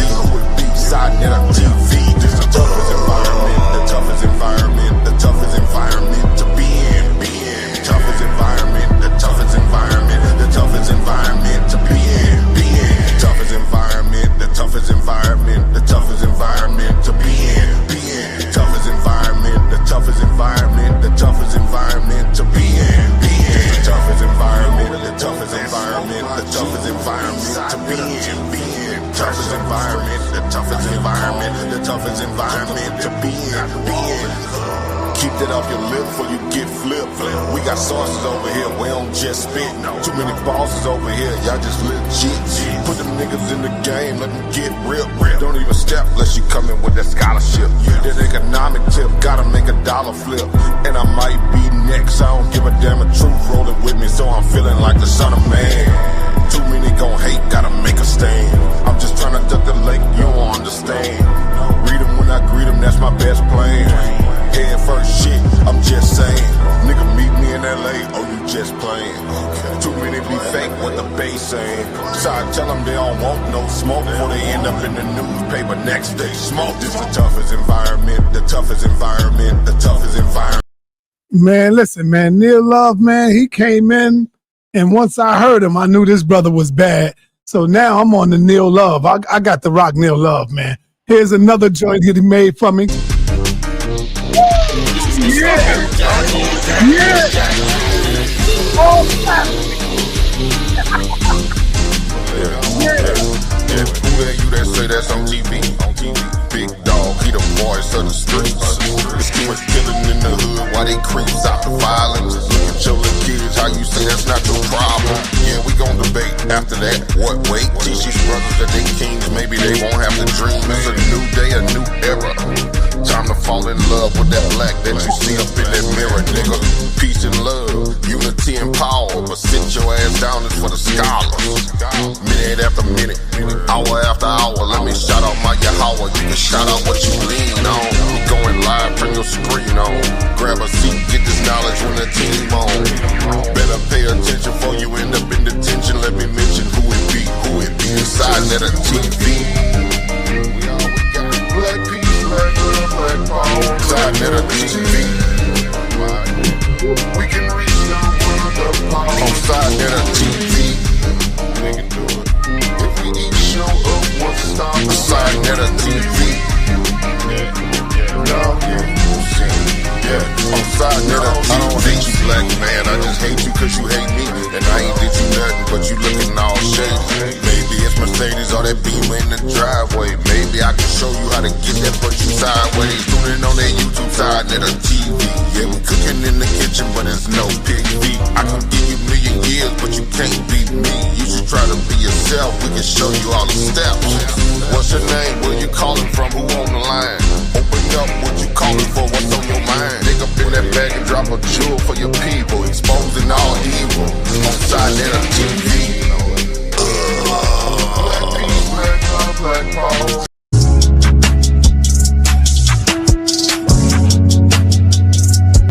Real love in the building. Nothing but class coming up. Out of my mind, out of my mind. I need the big bag. Out of my mind, out of my mind. I need the big bag. Out of my mind, out of my mind. I need the big bag. Quarterback shine. Out of my mind, out of my mind. I need the big bag. Quarterback shine. Been broke so long it feel like home to me. Keep it real, I keep that chrome in me. Sometimes I feel nobody's home. I bet you ain't expecting this tone. You ain't tripping, it's just all in your bones. Yeah, early dismissal for your songs. I don't want beef, rearrange your tone. I'm not too proper, I just stop before you home. Put your life on that shit, leave that shit alone. Out of my mind, out of my mind. I need the big bag. Out of my mind, out of my mind. I need the big bag. Out of my mind, out of my mind. I need the big bag. Quarterback shine. Out of my mind, out of my mind. I need the big bag. Quarterback shine. At night it feel like I've been out of my mind all day. And I gotta say it feeling good to be right back up on the scene. My pistol beam so clean, I call it God's eye. Come back with fits and jeans, so mean I leave them home tied. Pull up with shit with screams, that bitch was screaming all night. She left her cream up on the seat up on my motorbike. Yeah. Take a picture of the dream and make a satellite. Don't take no picture of the link, cause we be killing mice. 2223, cause I've been feeling like I usually roll with M16s, but I've been chilling right. Check my team, they full of beans. I pray the Lord to grant your dreams if you ain't fucking with the team. Tip his bitch up if he fucking with the team. I swear that's what we mean. I swear that's what we scream. All you gotta do is share with us the cream. Share with us the cream. Out of my mind, out of my mind. I need the big bag. Out of my mind, out of my mind. I need the big bag. Out of my mind, out of my mind. I need the big bag. Quarterback shine. Out of my mind, out of my mind. I need the big bag. Quarterback shine. Can't forget my nigga E. Out of my mind.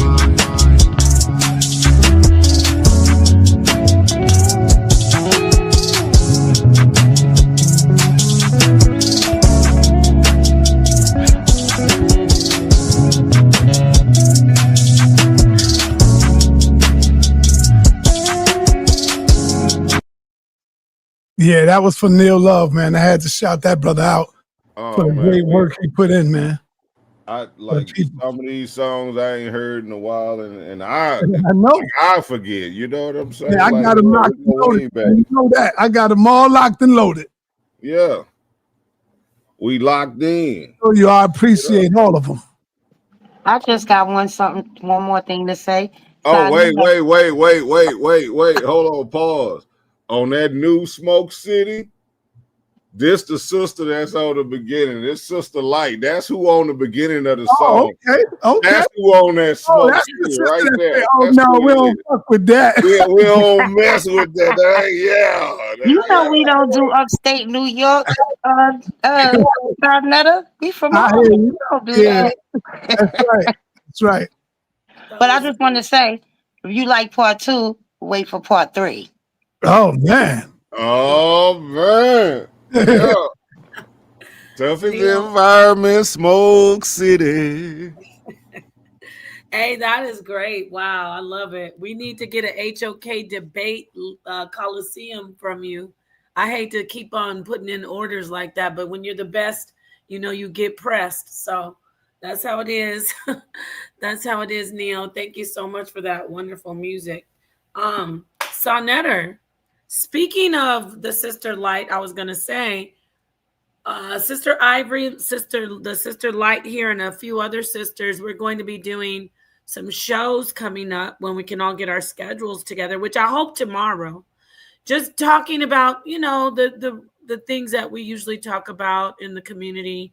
Not so much religion. We're just going to talk about social things like relationships, parenting, social stuff like poverty. I do want to talk. I told the sisters this. I do want to address that story about that family that was living in the storage room. So I just want to let you know that's who Sister Light is. Damn, that's who Sister Light is. She's one of the sisters from, what's the name of your group on Facebook? The Brotherhood. It's called the Brotherhood? Yes. Oh, why is it called the Brotherhood? Because we're a mixture, so it's called the Brotherhood, Black Excellence with a splash of sister. Oh wow, I didn't know that. I thought So it was we have men and women who are in our family. We're a family. We're really tight knit. Okay, because when I spoke to Sister Ivory, I thought it was a women's group, which is fine by me. I just didn't know it was called the Brotherhood. That's great. As long as it can be the family, the brother and the sisterhood. Yes, it is. That's awesome. I'll send you our logo and you'll get it then. Okay, great. Sounds great. So I do want to bring, like I talked to you about in the chat, I mean in the Facebook Messenger, I do want to bring you on and the other sisters just so we can hear your voices, because those are some pretty good conversations that I was a part of back there. So definitely want to do that.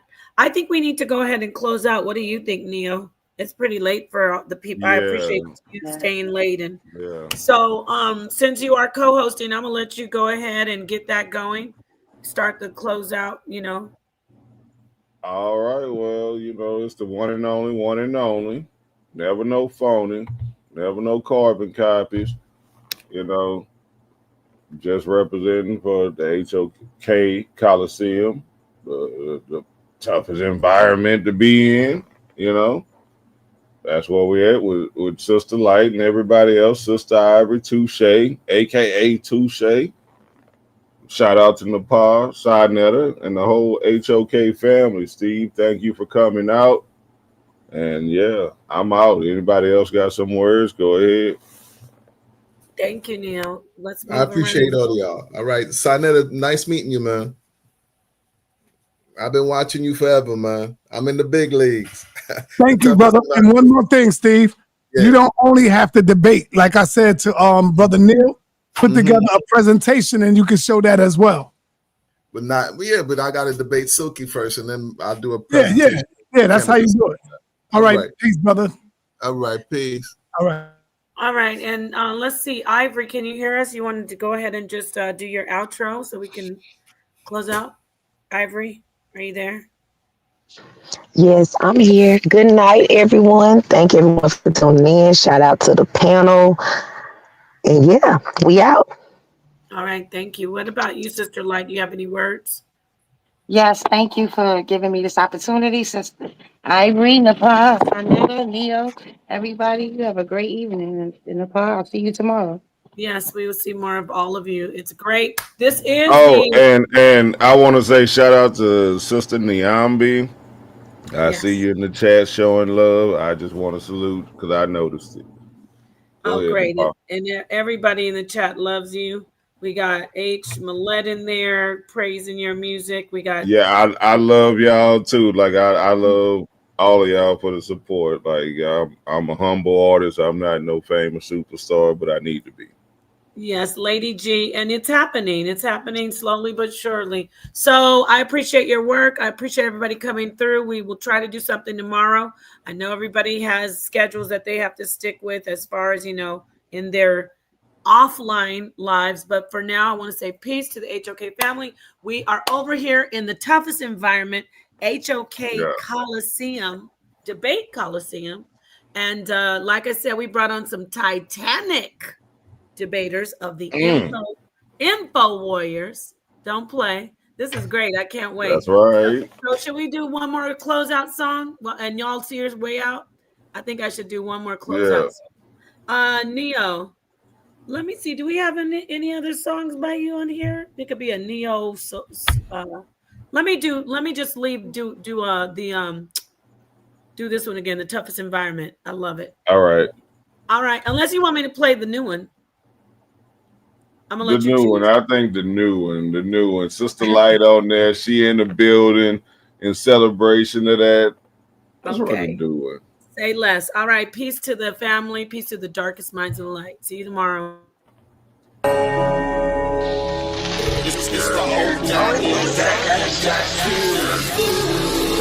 what he did.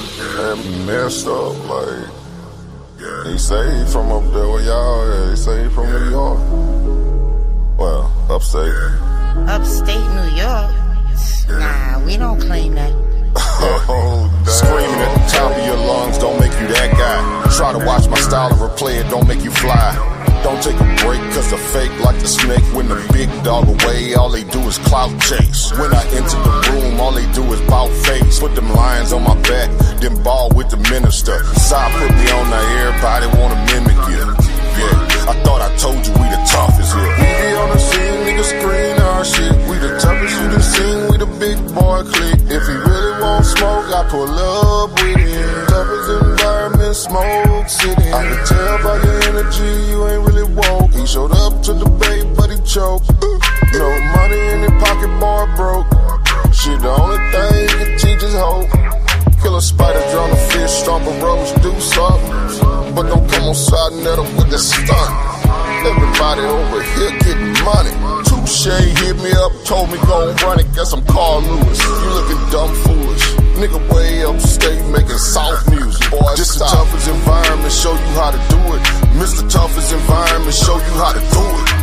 We be on the scene, niggas screen our shit. We the toughest you done seen, we the big boy clique. If he really want smoke, I pull up with him. Toughest environment, smoke city. I can tell by your energy, you ain't really woke. He showed up to debate, but he choked. No money in his pocket, boy broke. Shit, the only thing he can teach is hope. We be on the scene, niggas screen our shit. We the toughest you done seen, we the big boy clique. If he really want smoke, I pull up with him. Toughest environment, smoke city. I can tell by your energy, you ain't really woke. He showed up to debate, but he choked.